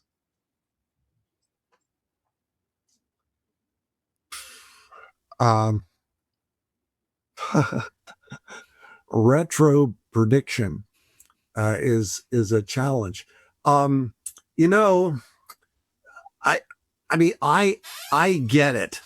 I get it for sure. And it's interesting because Matt Rothstein has been doing a series, particularly on women's involvement in disc golf. And I was part of one of those discussions, the first of them. I think Val was in the second one, wasn't she? I believe. Yep. And Ed gets a kind of a tough service in that. But in his defense, he was reaching for the easiest fruit as fast as he could get it. How do we get the best players out there, the most impressive play as quickly as we can, and we'll fill in those other things when we can, like older people, younger people, women, clubs, all of that. Somehow that will fill in after we've set this highest gold standard of play. And so I think there are lots of times that we'll be thinking strategically at PDGA or some other organization and thinking, man, we've got to build the infrastructure to support these things. Who's going to come out and watch the pros play if we don't have the hoi polloi who love the game, that large base that care enough to go out and see our pros? I mean, that's got to be a kind of an important wellspring that ball golf had kind of naturally developed. There already were robust country clubs and public courses that had lots and lots of recreational players that when the tour comes to Torrey Pines, they want to go out and see these extraordinary athletes play the game that they already know and love. And so we were forced to say, do we have those people? Do we have sufficient numbers of the people who care enough to go out and see the game played extraordinarily well? And there were times when we said, well, we don't have that. And we need it. And we need it not only just to support the tour, we need it to convince the outside sponsors who are not just ice to Eskimos. We need that to convince these other outside entities that we have enough potential consumers for them that it's worth investing in our game, because the game itself is not that important to them. It's how many people feel that it's important. And so, yes, the answer to that is, would we have been better off with a robust local club program that grew at the same time as the Pro Tour? Absolutely. But there's only so much energy to go around. And it was understandable that Ed was focused on the pros as the number one priority. And the rest grew simply because clubs found that they enjoyed that local activity, and the pro activity was just kind of another almost unrelated part of the game. Yeah, I own a business now, and we have projects that we're working on, things we want to implement. And a lot of times you can get kind of sucked into the minutia of, well, what's the project going to look like? We don't want to get it going quite yet. No, it's not ready. No, we want to add that on. And I'm always the person in the room saying, what is the least barrier to entry? What is the very bare minimum we have to do? And maybe, Ed in all of his wisdom, as well as you and several others that were in the room at the time, saying, all right, we're going to get this world championship going. Let's get it going. We'll start the history now. And then the next one won't be from a year from now. So we can work on everything from that, that year in between and sort of start bolting things on versus trying to really come out with a full-fledged product. I don't know. I think obviously there's two pathways, but I think we're all sitting here. We love it. And we love the history that we have already. I would have hated for that history to wait 10 years and lose, say, maybe the first 10 world champions because we were still waiting to develop early on and all those things. So ultimately, I'm very happy that it turned out that way. And I want to get into Wham-O very soon here, but I want to just go back to the AFDO. You won the car, but so we got through the disc golf round. We talked about the target. You had your one disc. Now, you made it seem like this was a one-day event, and the other half was DDC. Now, correct me if I'm wrong there. Was this a one-day tournament, or was it a weekend? 2 days. Okay. So the first day was first 2 days. So the first day's disc golf, you got this 11-stroke lead. Now, day two, you're leading going into DDC. What is the pressure like? Are you telling your partner?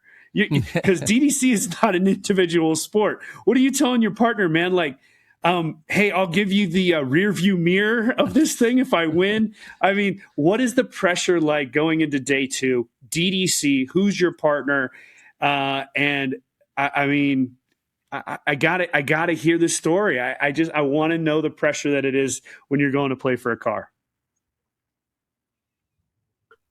A couple things. One, golf was on both days. Oh, okay. And DDC was on both days. Oh, and wow. And okay, are you ready to have your mind blown? Hold on. Let me prepare. Prepare. Okay, my mind is ready. Let's do it. I had no partner. What? It was an individual game. Whoa. Of okay. double Remember, disc court. Let's back up. It's called DDC, double disc court. Double disc court, not doubles disking court. It's double disc court. Okay, carry on. Thank you. Yep. This is Palmieri's original invention for the Rochester Club. It was an individual game. The squares were very close together. I think it was maybe, again, it's in his book. And they were very close together, half the distance of modern play, but one person per side and two discs, thus the name. And you are essentially almost think of it as juggling. That is, it's ready, 2-1 throw, probably was the start. And we begin to throw, and you're trying to get both discs in the other guy's court. Okay. And I can remember this is early in the going. So there were a lot of kind of rough spots to the design. And I can remember Kirkland, one of Kirkland's great gifts to the development of discs sports was that he found the gaps in the rules more quickly than anyone else and used them to his advantage. As most greats do. One of the honestly. gaps was exactly. One of them was that if you were here, you're holding the disc and in comes another. And if it comes in, then you've got two against you, unless there is a break. And that is if two discs hit in the air, then it's a break and we start again. So he just So guess what Mr. Kirkland did? Mhm. As it's coming in, he releases his, they hit and brake. He goes, brake. Mhm. Oh Okay, my so we start again. gosh. So anyway, we Brilliant. changed Brilliant. that rule pretty quickly. But anyway, so it's one person. That's the first thing. So I didn't have anybody to blame or encourage or bring along or whatever. It was just me against Dougie and against Kirkland and against Victor and everything. It was just one-on-one. And we had played a similar game in New Brunswick that I called Court, which was much bigger squares, and 2 discs, and Flash and Gary and I had played it a good bit. So I had some court sense of this, and I already had years of tennis under my belt. I had played tennis 1,000 straight days through college and into grad school. This is indoors, outdoors, coaching, tournaments, etc. 1,000 straight days. I'm kind of obsessive. That's the thing. Like a lot of people will say, geez, these are cute little penguins, but I have to have like 80 of them. Okay. Until I found the one that I found number 3. Oh, 3. That's what I was going to say. Where's number 3? Okay. Makes sense. It takes a while to get these, but I got lots and lots of them. Some people have 1. It's cute. Not me. So I play 1,000 straight days. And so that inured to my benefit in terms of court strategy. And that's the only reason I think that I probably did well in it, finishing, I think, maybe 3rd, I believe. And it did come down to a critical point where playing one of the locals, and unfortunately his name escapes me, but he and I were playing, and if he wins that game, then Kirkland wins the overall of the 2. Okay. Because they were indexed. It wasn't the margin of victory. It was first is worth a certain number of points, second, third, whatever. So if this guy beats me, then John gets the car. Well, I didn't want that to happen. And so I beat the guy. And it's good that I did, because John and Victor had both made it known that if they'd gotten a car, they're going to immediately sell it back to the dealer, take the cash and go. And I knew that would break Jim's heart, because it was all about it being the car. And it was something that was really important to him. Apparently it was not quite as important to his wife at the time, because this resulted in a divorce that followed fairly soon after, which I take some blame for. And there are people who say, Stork got the car, cost Palmieri his marriage. They make it sound like it was idyllic. They didn't get along. Okay. This was a good thing. But so it was an intervention, a useful intervention, as far as I could see. But it did result in me winning the car. Was I nervous? I don't remember it being nerve-wracking, but it was definitely satisfying. I think maybe second prize was some mountain bike or something, which I guess it was fun seeing Kirkland pedal off into the distance. As you race past him. Right. I see the 2 of you blazing down the highway, and you're laying on the horn, and he's getting startled, and off goes his mountain bike off the side of the highway onto the, into the shoulder, into the ditch. And you're just laughing, saying, I'm the superior DDC player. See you, sucker, or something like that. I will tell you that when John and I do this, we usually lay Easter eggs for each other in the podcast. They say, I take care of you in there, buddy. You should watch. At about 33 minutes in, I take care of you. So what became of the car? You, you win the car. I mean, are you literally, here's the keys, you're driving it home that night? What became, how long did you drive it? I mean, this stuff seems insignificant, but yet only so many people in their life win a car. So we need the details. The picture is fairly well known of Jim handing me the keys in front of the 210 green B210, which incidentally you may remember I guess it was 2 years ago in Rochester, they had a pro stop. And they very much wanted to find that car to have at the tournament. And we did some bin searching and everything and couldn't find it. I did take possession right then. Subert was right. We had plenty of room going home. First thing I did when we got home was to sell the Mustang. And the guy's going, "You didn't like it?" I mean, this is one of the greatest cars ever made. Well, it's a long story, Anyway, so then I had the Datsun B210, and I used it in, not that many months later to drive from New Brunswick down through the South, visited with Tom Monroe, etc., visited with Danny McGinnis in Texas, and on out to take the job in San Gabriel. I drove the B210 out there, and I think probably put close to 100,000 miles on it until I traded it in, I guess, on the next car that we had. Maybe it was another Datsun. The world's first Kia. But no.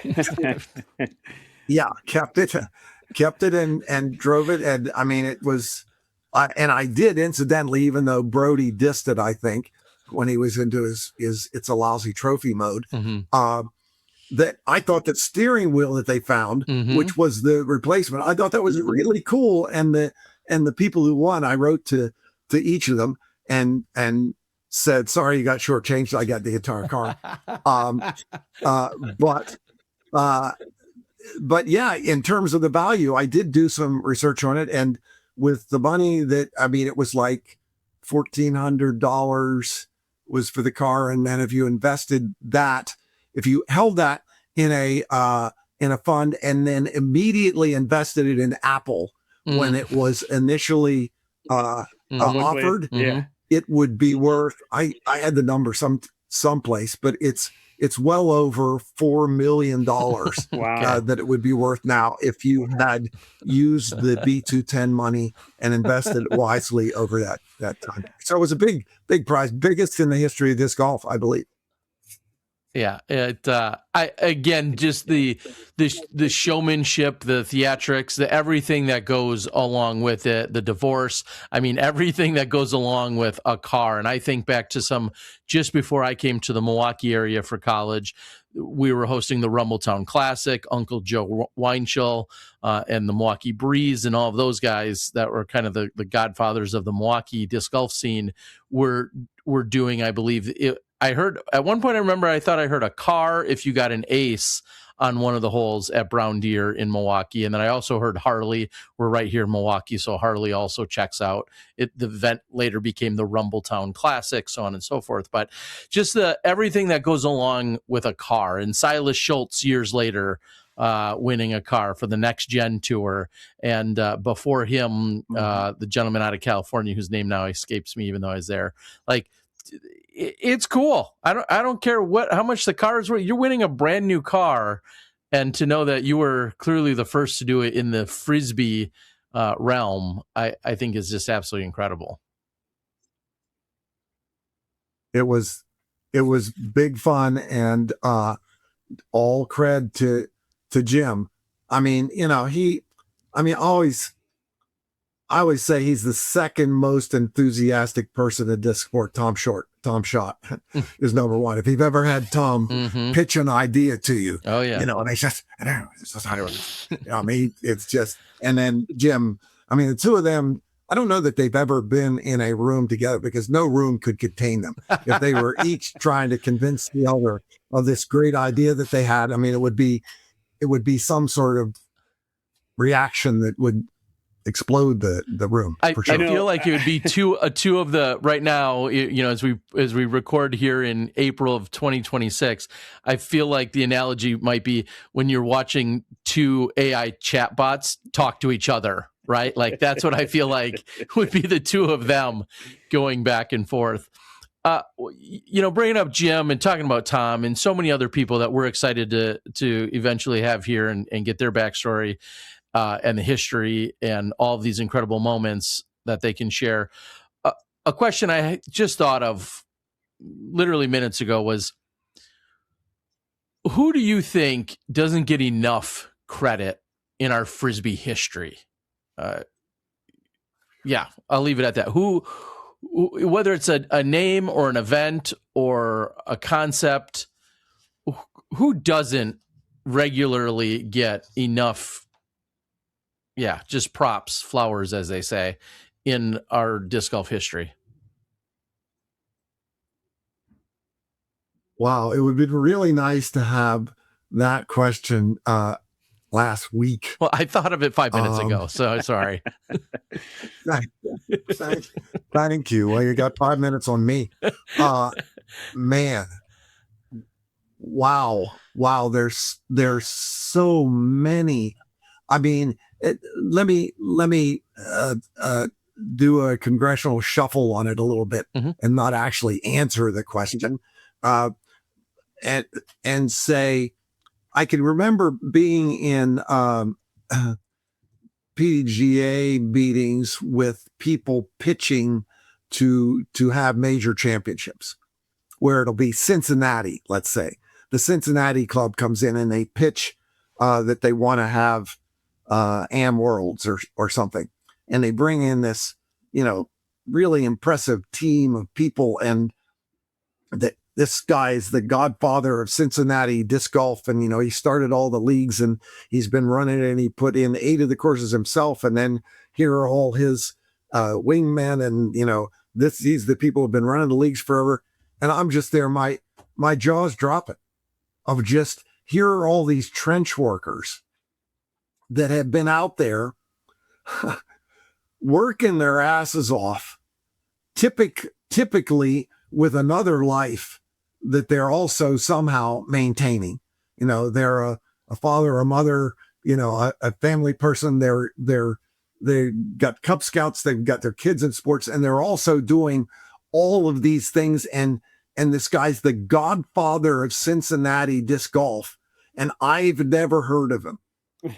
And I'm going, how could this be? This guy's devoted his entire life to it, of building up this richness, this fabric that we now have of the Frisbee family writ large. So I think I've answered the question for myself.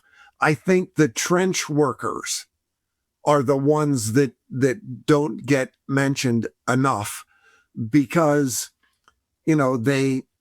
they labor. I'm just trying to think of the people just at the Oak Grove Club that incidentally has had a resurgence over the last number of years. There was a time, and I think there's a kind of a predictable history for a course of where, the charismatics put it in, and there's the initial surge of enthusiasm and everything is brand new. And then there is potentially a kind of a plateau and then a drop off of where, in particular, the people who are into it don't really care that much about new people learning it. And so there was an era at Oak Grove where you'd be lucky to figure even where the next hole is. And if new people had come out and said, well, we heard about the course and we wanted to play, where are the holes? Is pre-UDisc kind of. And well, one's over there. It used to be 10, but it's 1 now. And then out there, 2 goes out to what we call the goat hole, and then back the green monster, and then over. And good luck, good luck, as opposed to going Oling, where it's okay, here are your shoes, here's how you score, whatever, there's the alley, etc. It's all clear. Good luck figuring out how to do it. Well, we've had a resurgence. That our club now is really robust. And there is a set of people that have kind of taken the reins, and now they've got their own gravitational field. Roger is the heart of the club in a large way. That he's also the disc finder. He solves many issues. He's out there every day, and the board has kind of just come around. Now there's an environmental committee that Jason runs, and it's robust. And then there's the finance committee and the merch committee and all of those things. And the result is now the course is clearly marked. There's benches at each place, and people have taken on these little subset jobs. There's people who now, because the Facebook page is robust, and Jason will say, hey, we're pulling invasive plants on Tuesday, come on out, join us. I'll be bringing some donuts, whatever. And people show up and they do these things, and that's everywhere. All of the courses have these people who all the guy does is run the handicap league on Wednesday nights. That's what he does, and we don't even know his name, but all of those people are what makes the sport rich now, to the extent that, you say you're planning to move to Austin. Wow. There are some really great courses in Austin. I mean, when I drove the B210 through, there wasn't a single course in Texas. Wow. Not a single course. Oh my God. That's wild. That's wild. Another 600. Yeah. I gotta say, I could not agree with you more, Stork, honestly, because it's the same old thing of like, you have the course designer, but then you have the people that built it. And there's always that saying, we stand on the shoulder of giants. Well, really, we stand on the shoulders and backs of people that have put all this time and effort in. And I just couldn't agree with you more, because there's 500 people that I've known, maybe not even by name at De La, that have done the same thing. Terry, I know the same for you. Stork, before we let you go today, we still have some time, and we're definitely going to have you back. So be prepared for that. I want to finish today with the Wham-O story. So you win the car in 74. And forgive me if I'm wrong, but you start at Wham-O in 1975, and you work there through 1994.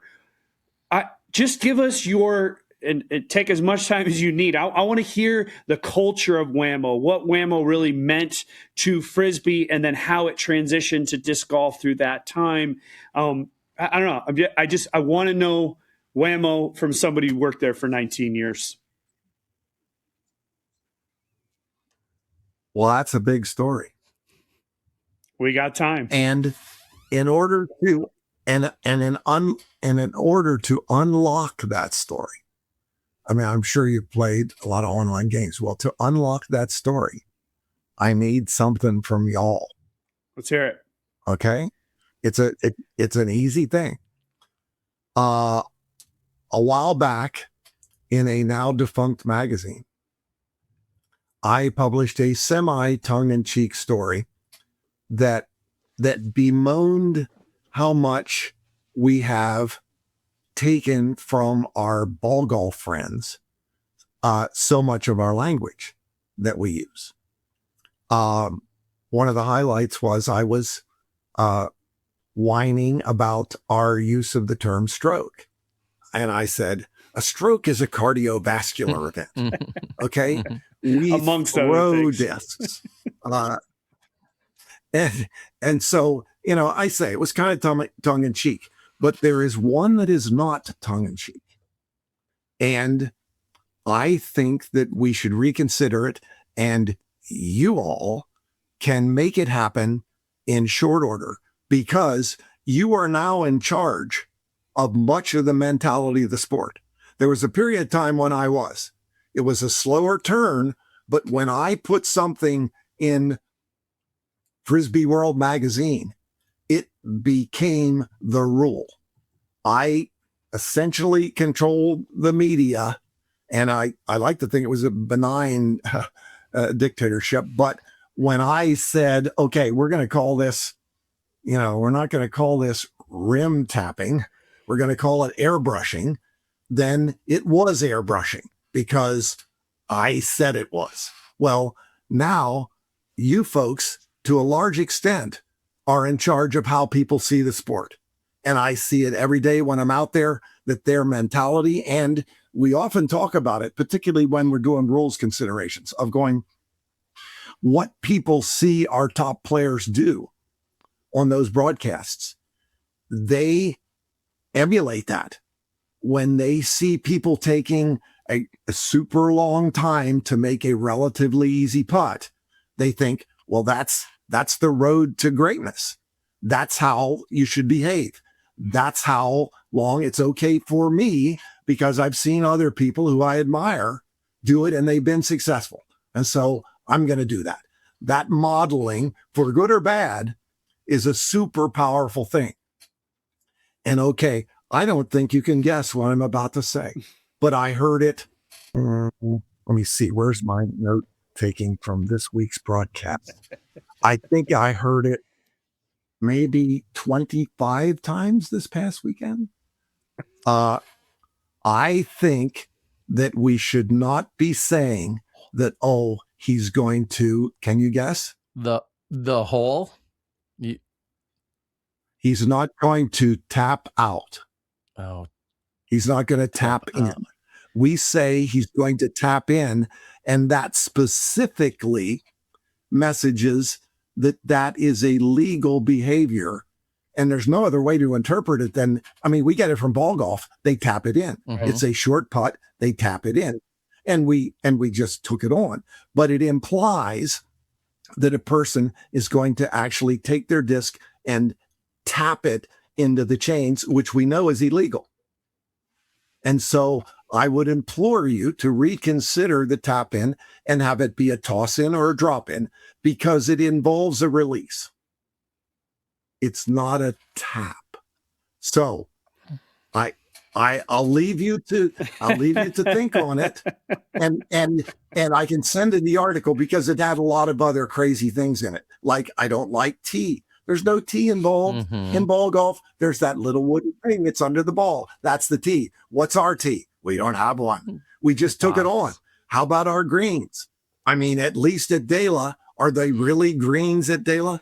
They aren't greens. They're browns. So let's just say, oh, he's laid it on the brown. Well, okay, not the brown. It's the targets. Okay, I can see I'm losing Terry. Okay, but you have unlocked the Wham-O story because you were willing to listen to my rant. I mean, Janet was tired of hearing me say it this weekend, saying, no, Terry, don't say tap in, say drop in. And sometimes you say drop in. Nobody will complain. Next week, they won't say, hey, what's the deal? Terry's not saying tap in anymore. I'm protesting. No, they won't. They'll just say tapping. You know what? It'll be a non-issue. But you know what they also don't do? They don't smash a disc. They don't hit a bullseye. I mean, and it's funny you bring this up, because recently somebody had a similar observation. We'll call it. I won't call it a complaint. An observation about terms we use. And it was on Facebook, and I listed literally like 10 or 12 terms we use that are genuinely applicable to lots of different sports, including the term bullseye. We're not playing darts out here, and we're not literally throwing out a bullseye. But it's an accepted simile or metaphor or whatever that represents that people understand. I think I even heard Brian this weekend, and I excuse my ignorance, but I heard Brian refer to, I think, C1 and C2 in regulations, combining those and calling it a slugging percentage, which is obviously, related to baseball terminology and how they arrive at a slugging percentage. And the fact that we have a C1X because we said, well, let's not count putts inside 10 feet for whatever reason. So we're not going to count those because those are too easy. So that's when we went from C1 to then now really more appropriately, or not appropriately, more definitively accurate, saying C1X. I mean, technically a C1 putt, 2 feet or 20 feet is still C1, but we came up and modified that to C1X. So have you lost me a little? Yes, only because if you want to get literal with so many of the terminology and so many of the words, like a broadcaster or anyone talking about the game is going to have a really hard time using words unless they're all specific to disc golf. So that's where I would politely push back. I introed it with I introed it with tongue in cheek. Right. I mean, it was a comedic attempt that had some truth in it, but of all of the things, tap in is my That's the main one. concern because That's it the implies an illegal activity. Well, do And you still toss in and want to be drop in. throwing into a litter box? Because when you were describing, vertically throwing into a 2 foot by 2 foot box, I'm in my head visually picturing basically a litter box, like a litter box out in the middle of the park that you used to tap into. No, I didn't tap No, it. you tapped. I tossed it. Tossed into. That's right. That's right. He's got you Okay. there, Terry. He's got you there. I'm gonna give you some time to ponder on it and see if it sounds right to your ear. Okay. Later, and you have unlocked the Wham-O story. Okay. Anyway, so because after this weekend, and of course, I loved the broadcasts. Okay, I mean, I can't believe that I did, because the first time Steve Dodge came onto the PDGA board, he was sitting next to me, and as you may know, he's a guy with a lot of ideas, and he came into his first board meeting ready to pitch this thing where we were gonna stream disc golf play, and people were gonna watch it, and I forget, at some point, I think I said, the thing about the game, Steve, is that people don't want to watch people play. They want to play. Mm-hmm. Okay. So don't get too deep in this hole, because I don't know that. So anyway, I was wrong.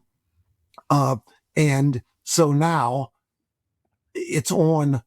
When you're on, it's on here. I may not be just doing that. I may be, adjusting the carburetor at the same time, but the action is playing.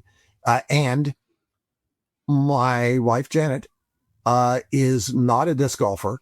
Very rarely comes out anytime that I play, even though, prior to marriage, it's like, oh, wow, that sounds like fun. Anyway, somehow Anything wedding in courtship does something. But she now is a fan. She knows all of the top players. She has her favorites. She's concerned, was Paige is she going to be back on top again? She's I hope so. I mean, if you think she's injured or, whatever. And Kristen, I mean, God, I love that she's doing this for herself. I hope she's going to play. I mean, I admit that we're big FPO fans because I can relate to that play, a lot better. But Janet's a legit fan of a game that she has never really played.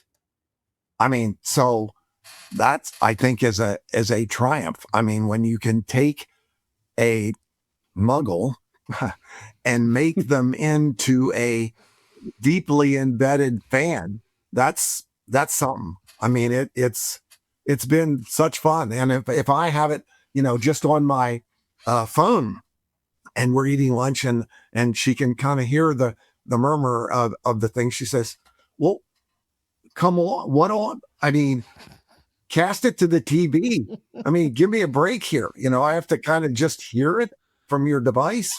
So anyway, love it. Wham-O, you've unlocked the Wham-O story.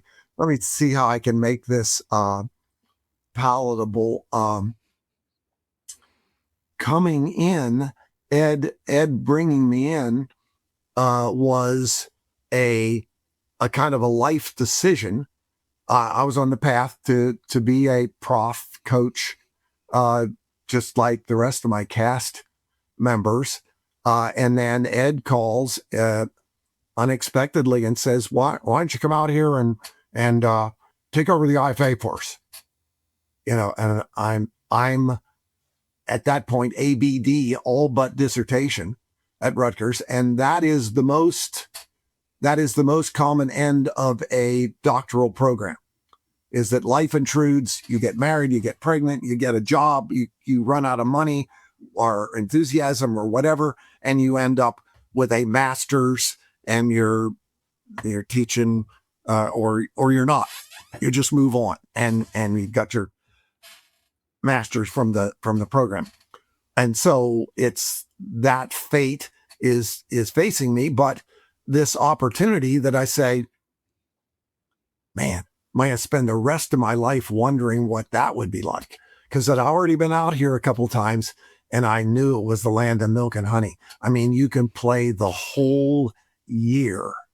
And unless you, Terry knows, unless you've been back in that other world where it's just some of the months of the year just are not playable. I mean, out here, every day has the potential of playing. I'm saying it's like adding a third to my life. I can't pass this up. And so I had to come. I mean, it was moth to flame. So I came out, and I arrived, and I had the first day at the office, and Ed says, I didn't know anything about what I was going to do, where I was going to stay, whatever. He says, okay, it's 5:00. We're going home and get in the car. Okay. So I get in the car, and big floater Lincoln or something he had. We float up to La Cañada, and he says, Elaine's got dinner at 5, your room's over there. Just essentially adopted me, and said, okay, you're moving in with us until you figure something else out. And so here I am, embedded in this all blonde California family, and it's tacos and guacamole, for dinner. And I'd never even seen an avocado. I mean, I don't know what all this stuff is. And I mean, it was just fantastic. And then the next morning we jump in the floater and go down for the first day of work at Wham-O. And Joe's there already. She was already working at Wham-O, and said, okay, well, Joe can work with you, and whatever, and kind of get your offices out there, over there, that room there, that's yours. And Cynthia will give you a tour, whatever. I got to tell this tiny little story, even though I've told it before. Cynthia gives me a tour. So she take me around and shows me in this office. It's okay. This is going to be yours soon. It used to be accounting or something. Now it's yours. And so she opens I look at this closet door, and in there are these big boxes, and they're full of like 3x5 cards. And I pull one of them out, and it's a Master Frisbee registration card. And when you bought the Master Frisbee, it had a registration number on the label, on the top and the bottom. And then in the package, there was this card that you filled out and sent to Wham-O that said, in case anybody finds my Master Frisbee, which was the gold standard of, I mean, if you were serious about Frisbee, you had a master, a black master. That showed you were a ninja, a really into it Frisbee player. So you don't lose this thing. And so you send it in to Wham-O. And then if somebody finds your Master Frisbee, then they write to Wham-O and say, hey, I just found Master Frisbee 568473, and I just want to let you know so we can get it back to the master owner who had this. So I'm looking in here. Here's roughly 5,000 of these in boxes. And I said to Cynthia, I said, well, how's it work? I mean, like, if somebody reported that they had, does somebody like go through and look for that number? And they, I mean, just help me out a little bit on, since I'm kind of inheriting this. And she said, well, we've had a number of people call in that they had found Master Frisbees. And then we have these, thousands of cards, but I don't think that the two things have ever matched up. I said, wait, you're telling me that there has never, ever been a successful completion of this program? I said, no, yeah, if somebody would like call in, we just generally mail them a new Master Frisbee, and they seem to be happy with that. Wow. The worst lost and found program I've ever heard in disc golf. Oh, it's the best. It's the best one. No matter what, you're going to get a free master frisbee. Just call in and tell them you found or lost one, and they'll send you. Oh my god. Anyway, that was kind of an introduction. But then I got behind the desk, and we started to do things and check in, with Ed, and going home each night and learning a new food group, and then back the next day. But within really a matter of probably within a month, Ed had a pretty serious disagreement with the board and said to them, "Hey, I'm moving on, and I mean, I don't know if you can make this right. It'd be do it my way or whatever." And he said, "I'm leaving." And I said, "Okay, well, that's the way it's got to be." And I'm saying, "Hey, Ed, geez, I'm your guy. You brought me in. I've got PhD to finish. I'm happy to go. I don't want to undercut you here." And he said, "Nah, you're here. You come out and all this. You might as well stay." I said, "Well, oh, okay, I will." But whatever, what are you going to do? I don't know. I got a lot of inventions and everything. We'll see. Which ended up, he picked the weirdest one. But then, at that point, I was the guy. Ed's gone. The vacuum's there. And that now we're into those meetings with Spud and Rich and me pitching all of the games. And what are we going to do? And so now I've got, it's Liberty Hall, man. I've got carte blanche. I'm starting the magazine. I'm starting the regional director program. I'm sending vans to our regional directors. I'm starting the North American series. We're inventing games. We're starting the still building on the tradition of the World Championship and making it bigger and better in the Rose Bowl. And the template's already laid. And I mean, we're churning. Who knows what it would have been if I still had Ed looking over my shoulder, because he would have been clear and he has his own, ideas, and who knows whether he would have liked what I was doing or whatever. But at that point, it was dream for me. I'm adding personnel, where the art department is at our behest for the magazine, which now is renamed Frisbee Disc Magazine.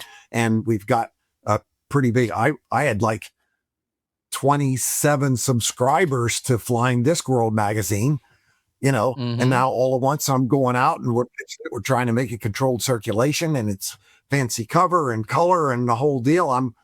Oh my God, I'm 7 league boots. I can do anything.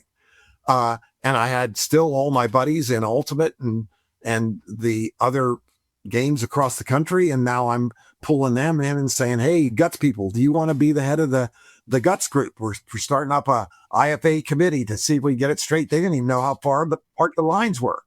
They determined that every IFP separately. So put somebody in charge of that, the Larry Schindel and company, to start the same committee for Ultimate. And I've got, probably Mike Conger was maybe my first field events person, and freestyle and naming regional directors, just our main people, Tom Monroe and Tom McGran and others around the country, and it's all shaping up beautifully. I mean, it was a wonderful thing. So incidentally, oh, by the way, how are you doing on your dissertation? Yeah, I'm putting a lot of time and thought into that.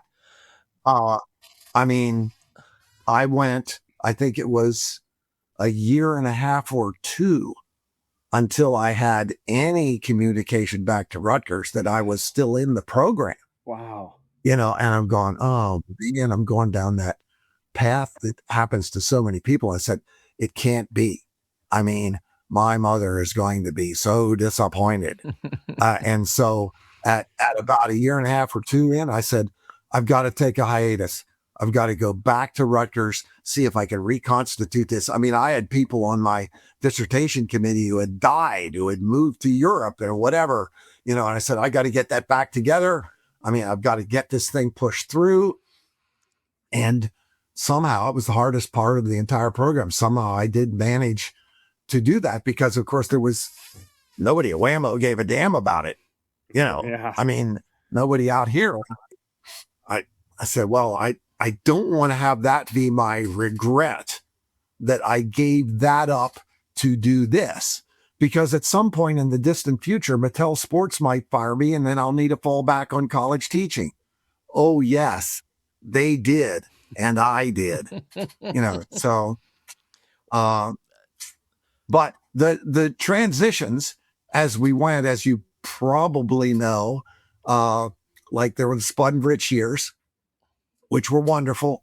I mean, we had a wonderful working group. People, we hardly ever lost anybody.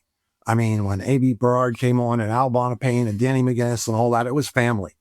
I mean, I'm sure it must be that way with Bevel, that, you've got people who you love and they love you. And I mean, it's family thing. Is it really a job? I can't tell, am I working or am I drinking? Well, you're drinking and you're working. Am I whatever? It's a fine line. So it was same thing there, and people left at 5 o'clock. We didn't, that's when we had the run of the entire place to play mini golf.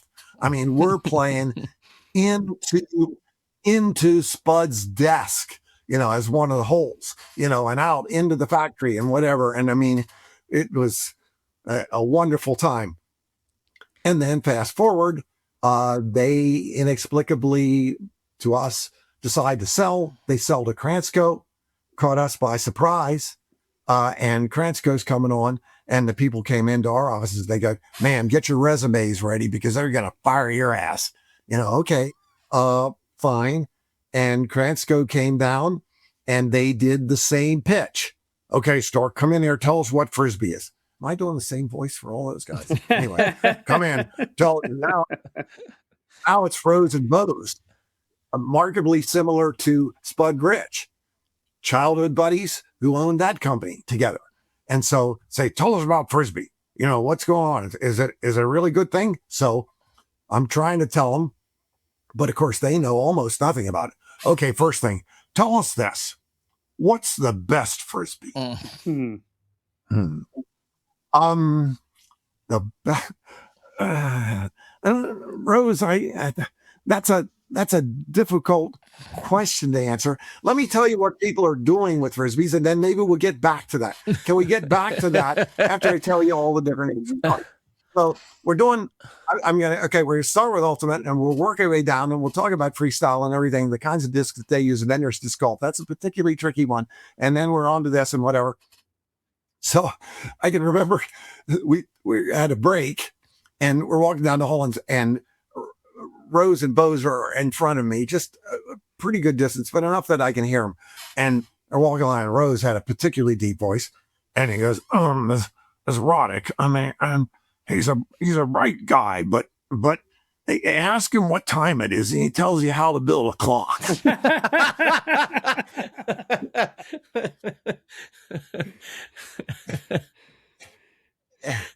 And I mean, but it was just, there wasn't a short answer to that. And I think at the end they were kind of overwhelmed. But fortunately for me, their answer was, "Well, it sounds like he knows what he's doing.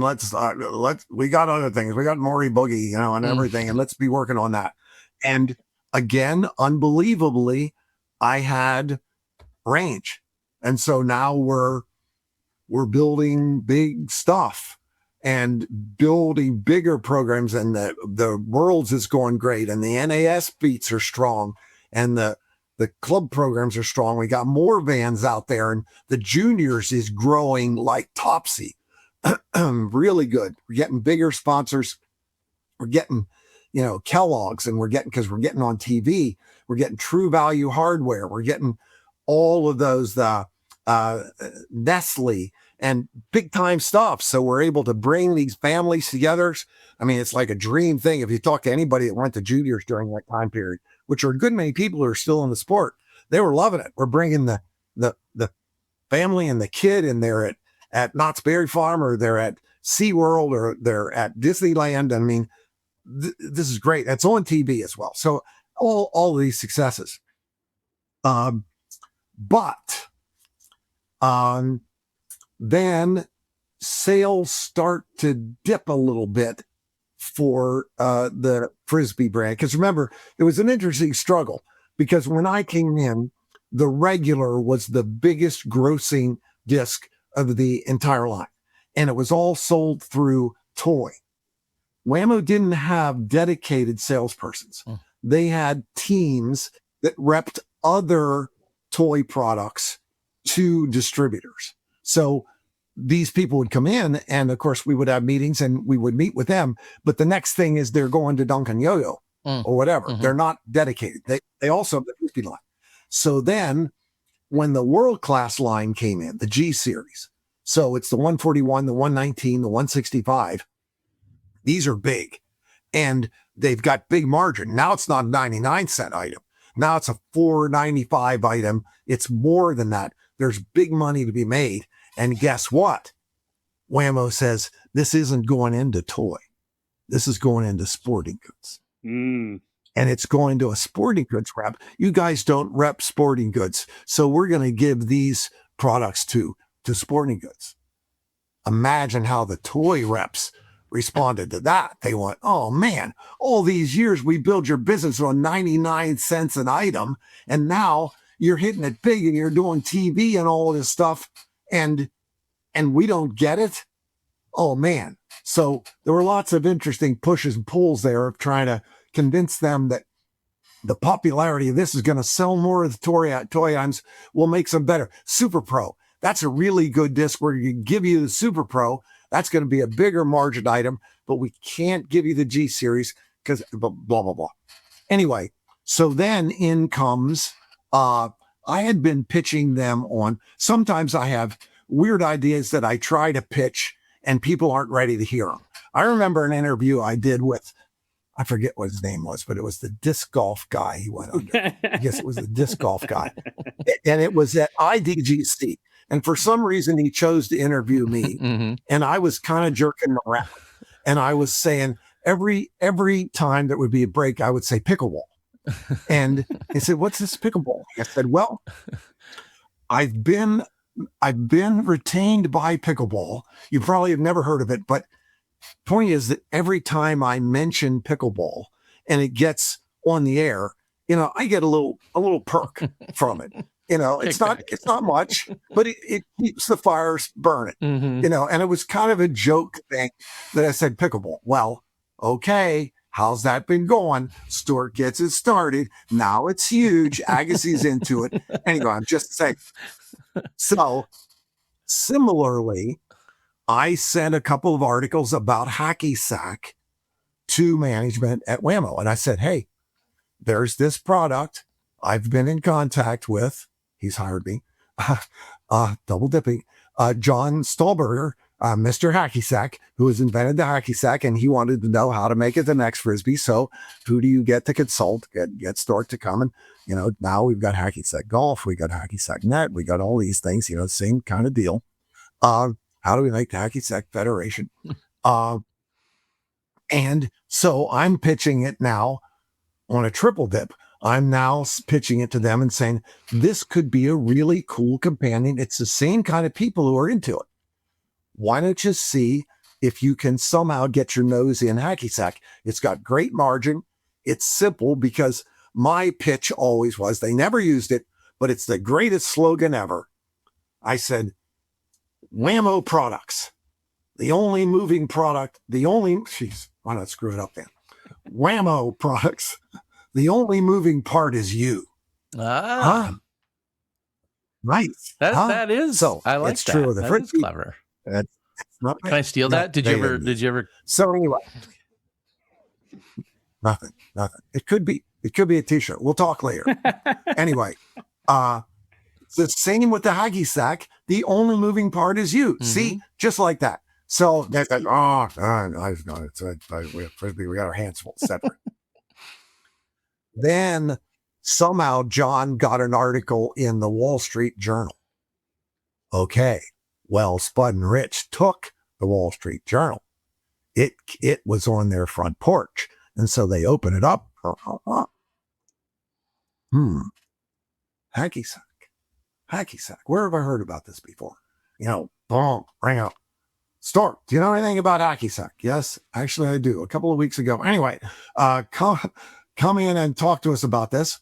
And they decided, I think I have my sequence wrong.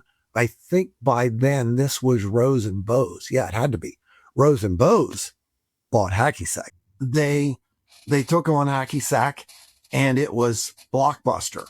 I mean, it went in and it was the front end of the fad. Everybody wanted it. And margin, oh my God, fantastic margin. And lots of hacky sack dollars coming in. Less interest in the company in the Frisbee line. And they say, okay, you're taking on hacky sack promotion as well. Okay, fine. We're now Wham-O sports promotion. It's not International Frisbee Association 82. We closed that down, and we're shifting over to US Open. We're finally able to open the discs to the tournaments to all discs. This was an ongoing struggle. Finally, we can have a US Open that has all discs in it, including Wham discs. That was a hard sell. Nobody wants to give that up. It's good to be king. Mm-hmm. And they just didn't want to accept the fact, because there were voices in their ears that said, no, don't give anybody a free lunch. We can own the sport. We can own it forever. Maybe not. And Maury Boogie helped too, because they were in a competitive market. Maury was competing against other body boards in the same way that I was telling them, we're ultimately, if this is successful, you're going to have to compete against other companies that make flying discs. Mm-hmm. Okay, that's just the way. You can't buy every one of them out. They're going to compete, and they're going to probably thrive. I mean, Innova was hiring people from Wham-O. Wally Schneider was one of Innova's first national salespeople. He came from Wham-O. And so all at once, this kind of oddity of this little company was starting to show up on the retail shelves against Wham-O. They're going, what's this? So there was an adjustment. So anyway, lots of dollars coming in from hacky sack. I'm going, how do we best use these for everybody's benefit? The hacky sack and Frisbee festivals, where we tribalize them and put the two together and say, okay, we're going to use all this MTV ads that were originally designed to be just hacky sack ads. Now they're hacky sack and Frisbee ads. And at each one of these sites across the country, it's a hacky sack and Frisbee festival. Well, can you actually do it? Yeah, I know all those guys, all those people. They're eager to do it. The hacky sack side was a little harder for me, but I had the WFA people, and they were all friends of friends of friends. And so all at once, the Frisbee demonstrators, they were already in place. The ultimate people, the freestylers, the golfers, whatever, they were all ready to go. And these hacky sack and Frisbee festivals, with their ad buys and all of that, now it's stimulating both sides of the business. And everybody's happy. We're happy. The demonstrators are happy. The clubs are happy because they're taking it on. And so now it's like the Austin Club is at Auditorium Shores is running the Hacky Sack and Frisbee Festival. They've got local TV. The public's coming in, and it was a great model. I mean, everybody enjoyed it. Families enjoyed it. They learned a lot, and it was a nice mix. There'd be some hacky sack demonstrators and then Frisbee demonstrators. And it was really a big success. And I felt that we were really successful in making really tasty lemonade out of what could have been some bad lemons. And so then again, inexplicably, when Kransco came in, they also told us to get our resumes ready. And then Kransco inexplicably sold again, kind of quickly, to Mattel. And people came into our offices today and say, you guys better get your resumes ready. Mattel is going to be taking you on.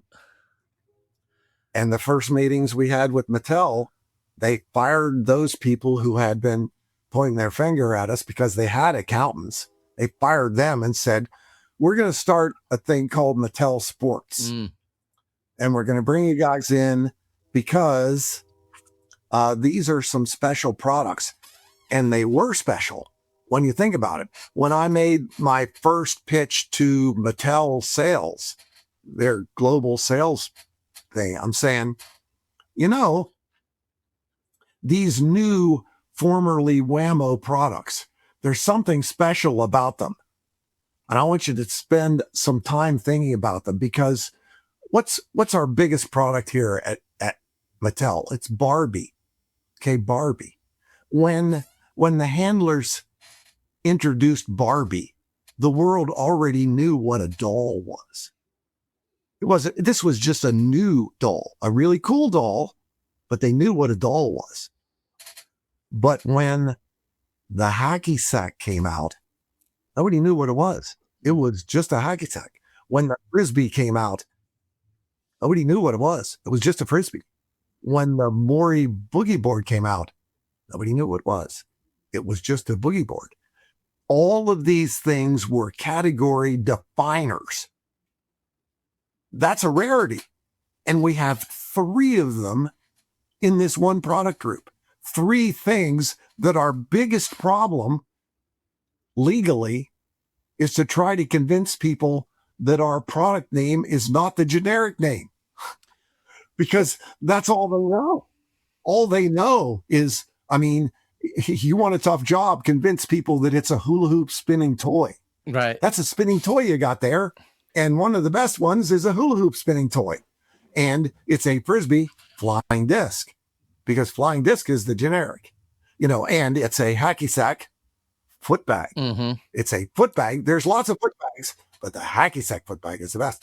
I said, we have got ourselves, you know, those are 3 genius products that have introduced a brand new, literally unique concept to the market. And that's not easy to find. And we got 3 of them that you're about to be able to sell. That was a pretty convincing pitch. I was just trying to think and we don't need to get too much more into the weeds on it, but patents and trademarks and all of those things here in 2026, that's all a very different story, because patents have expired on things like bevel edge discs, I believe, from Innova a number of years ago, and the basket. Well. Yeah, the basket that Ed and others had worked on, and then even Frisbee to this day is not. Is it protected the way it was still? I know that wasn't. Yes, it is. It is. It is still protected, because yes. patents and trademarks. Correct. Patents and trademarks have different time frames on them. So yes, as long as you have it in use, as long as you maintain it correctly, right? Okay. Which is an interesting debate, right? But as long as you do that and it's not challenged, because it could be that it's not good, but if it's not challenged, then it still continues. But as long as you do that, then it remains in effect. So yes, the Frisbee brand, owned by other companies now. Yep. Yes, it is still in effect. But that landscape is still changing. I don't know how much you know about the ultimate side, but the Pro League this year is the Ultimate Frisbee League. Oh, wow. Did not That's know a that. big deal. Yeah. That's a big deal. So to me, coming from the world that I just described to you, I mean, that's poison. You know, I'm going, wait. Wait, hold on. That's a mistake. As good as that might sound, that is not good for the trademark. But in Ultimate, they have negotiated that sticky wicket. I think that's a cricket term, or maybe it's cricket. But anyway, they have negotiated that sticky wicket. We have cricket tickets for the upcoming LA Olympics. Nice. We're going to have to learn. We're going to have to learn a lot of stuff. But anyway, they have negotiated that by now using a product. It was not initially a Wham-O product. I think it was the Aria disc that they then licensed as a Frisbee brand disc. Mm, And so technically the league is using a Frisbee product. gotcha. And so that is resolved.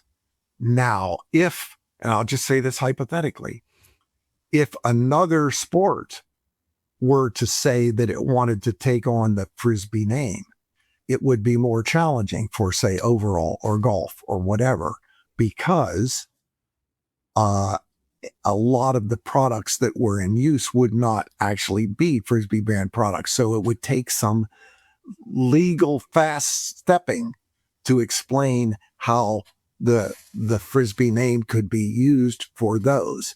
But that's just a hypothetical. Yeah. Well, go ahead, T.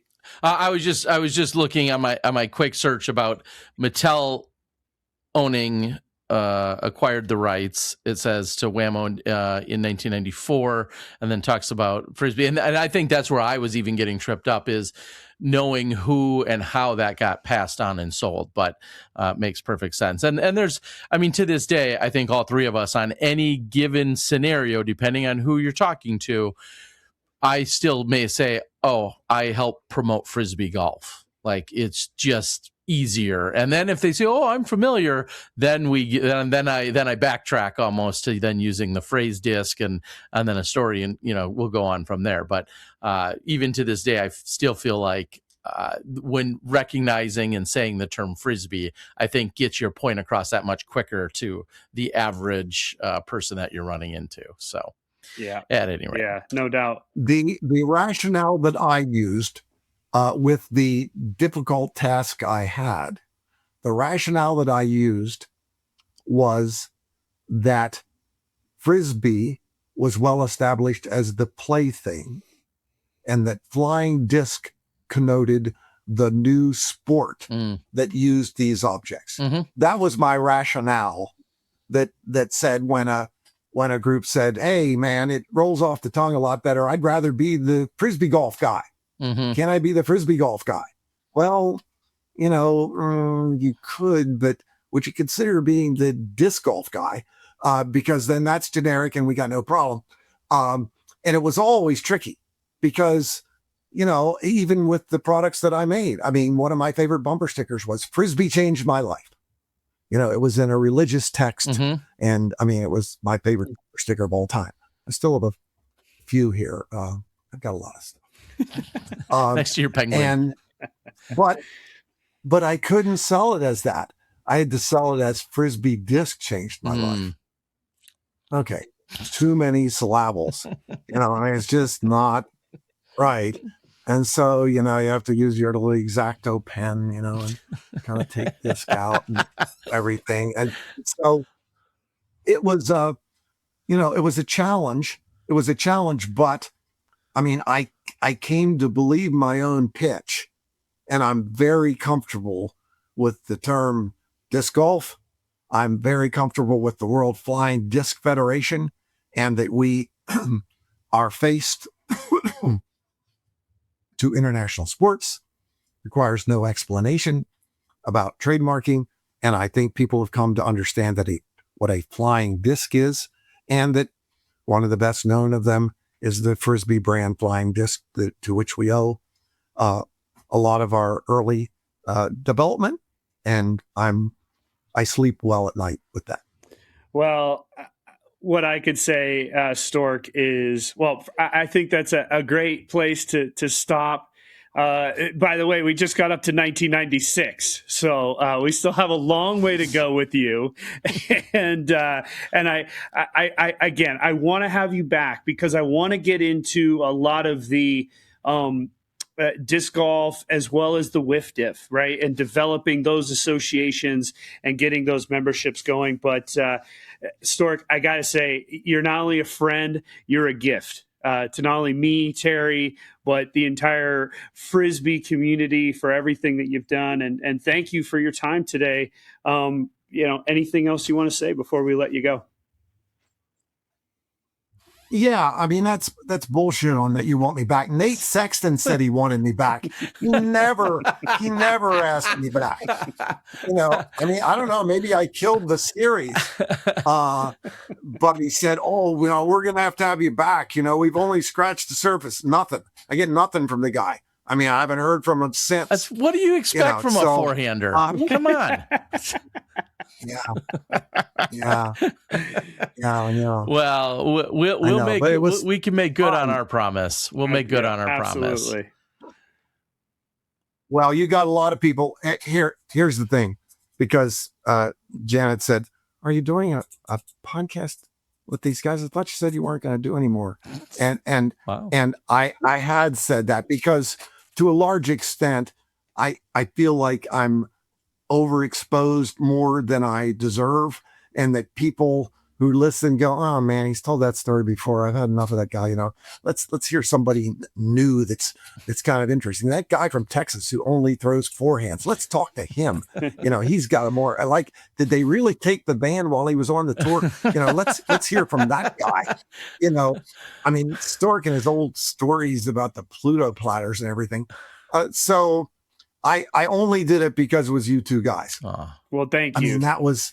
I mean, I owe you, and so, and I mean, you said it would be free form, and you did not lie. I mean, we were all over the map, and you asked some wonderful prompts, and hopefully I didn't roll on too long on some of the answers. I mean, you can obviously edit anything that you want, but I really appreciate the opportunity, and I feel deeply flattered to be asked. So thanks so much. Well, it was fun. You're very welcome, Stork. And it's not bullshit, because we will bring you back. And one of the reasons that I say this is because I think we're very lucky to be this close still right now to the start of our sport. You explained it today. When you were 5 years old, you were given a Frisbee, and between then and now, we're seeing, you know, the development of ultimate and disc golf and all these other things. And we still have an opportunity to talk about that. And I think that is so important. And you being in it as long as you have, we're very thankful for your time and effort. So thank you for today. We look forward to many, many more. And boy, I mean, 100,000 miles for a potential $4 million stock in Apple. I don't know. I think I'd take the 100,000 miles and the memory of being the first person to win a car. So thank you, Stork. And we much appreciate you, and we can't wait for the next time. Hey, thanks for your time. It's been a little slice of heaven. Appreciate you, pal. All right. Have a good one. Take care, Stork. Thanks, bud. Boy, T-Dog, what a 3-hour session right there with, and I said it at the end of the show, and I'm not fucking around. He's not just a friend, and he's been a friend to both of us for a long time. But he's a gift. I mean, he really is. His recall on all this stuff is unbelievable. I can't even explain to you things that happened in 2005 barely, and he just did 3 hours. Right. And something I didn't say to him, then hopefully we'll have him again, is echoing everything you just said about the history and the impact that he's had. And I know he talked about, plenty of others. And obviously he's just been so instrumental in truly where Frisbee sports and disc sports have started and now where they're going to. And to know that on any given day when he sits in at a board meeting, or he's sitting in somebody calls him from a marketing perspective, or just really anything. I can't call it a quote, but it was something along the lines of, anytime a disc golf decision is being made, Stork should be in the room. Somebody said something of that nature one day, and I was like, I couldn't agree more. Like, anytime any serious decision of any kind is being made, he should be listening and or having a mic in front of him, because he is, and the fact that all of these years later, he's not disconnected. There's plenty of people, and you would understand if he hung it up a decade or two ago and just be like, yeah, I kind of did that. That's who I was. That's what I've done. And, and now I just want to chill. He's not doing that. He is the fact that he watches week in and week out Disc Golf Network, the fact that he knows about present day drama among some of our touring professionals, just tells you how plugged in he is. And it's so admirable. I just cannot say that enough. I think he is the single most impactful human in disc golf. And, outside of Ed, he's, and maybe some would argue even more so. Yeah. It's no slight, of course, on Ed Hedrick and what he did. It's just to hear these stories, some of these stories, or even just little pieces of these throughout the years. It feels like such a treat and an honor to have him share those directly with us and with all of our viewers and listeners. Something I'll never forget. So yeah, me too. And I'll say this. I grew up with Ed. Ed was my first sponsor. He took me to the Worlds in 97, where you and I first, 98, yep, where we first met. And Ed, he'll never be forgotten. Neither should Stork. And he'll never admit that, just like every great is really unwilling to admit that, at least the humble ones. And I think that it's our job to kind of thank him as much as we possibly can, along with other people. But as you said, I mean, he's just a gift. And you're right. He should be involved in every decision, or not even involved, just give his perspective, right? Because he has that experience. We're in our 40s now. We have a lot more experience than we were when we were dummies at 20. I mean, and he's 77, somewhere in there. He was born just after, the war, the World War. And he's lived a great life and a full life, and he's still in it. And I see a little bit of you personally in Stork, because I think you're going to be 77, and it'll probably be me and you still doing this stuff, or at least you will be. I don't know if I'll make it that long, but no, I mean, dude, that was super fun. And I want that. It's the whole point of this, is to just allow it to be. But I wanted to get into his relationship with Ed. I think that requires some space, because I really want him to allow our fans at home to understand who Ed Hedrick was, right? And I think a lot of people see him as the guy who invented the basket, which he was, but he was a hard-ass dude who was an inventor. And really the long-term failure of Wham-O was the fact that Ed left. And they didn't continue to develop products. We didn't really get into that, but I think that was part of it. So I don't know, man. It was awesome. The book from Jim Palmieri that he's talking about is called A Chain of Events, and you can still buy it on paperback. And he had a couple other books in there too. I think we should definitely mention those while the show, during the actual interview. But yeah, man. Thanks, T-Dog. And that was awesome. That was amazing. Yeah, it was great. I'm glad that he is one of our early episodes in us, going down this journey. And I don't know that you can pick, like I said, a guy that's more of an encyclopedia, more of a resource than what he is. One quote that I had on him, and this kind of goes into the whole decision-making process and everything else. There's a quote out there where he had said, "I have always been comfortable in gray areas." And when I think about that, and I think about an emerging sport, when I think about marketing, when I think about just all the ways he's had his hands on things, to hear somebody that's so calm and collected and smart, clearly, and witty, and everything else that he has, that's just a line that I really love, where he says, "I've always been comfortable in gray areas," and that's why he's such a resource, is because everybody I've seen board members, or I've seen people all but yelling at each other, and then finally it's like, well, what does Stork think? It's like, oh yeah, that was brilliant. What are we even doing? So, and I think that really shined through in some of the stories and anecdotes that he had today. And it was awesome to see. So, I mean, dude, honestly, he played it down, but that pressure of a solo double disc court to beat Right. John Kirkland for a car. Right. I mean, come Right. on. Come on. I know, I've had to beat Kenny, and, that was intimidating as hell. But I was never going for a car. No. Yeah. So, anyways, fun stuff. We'll see you guys on the next one. And much love. All right. Peace out from the Frisbee family.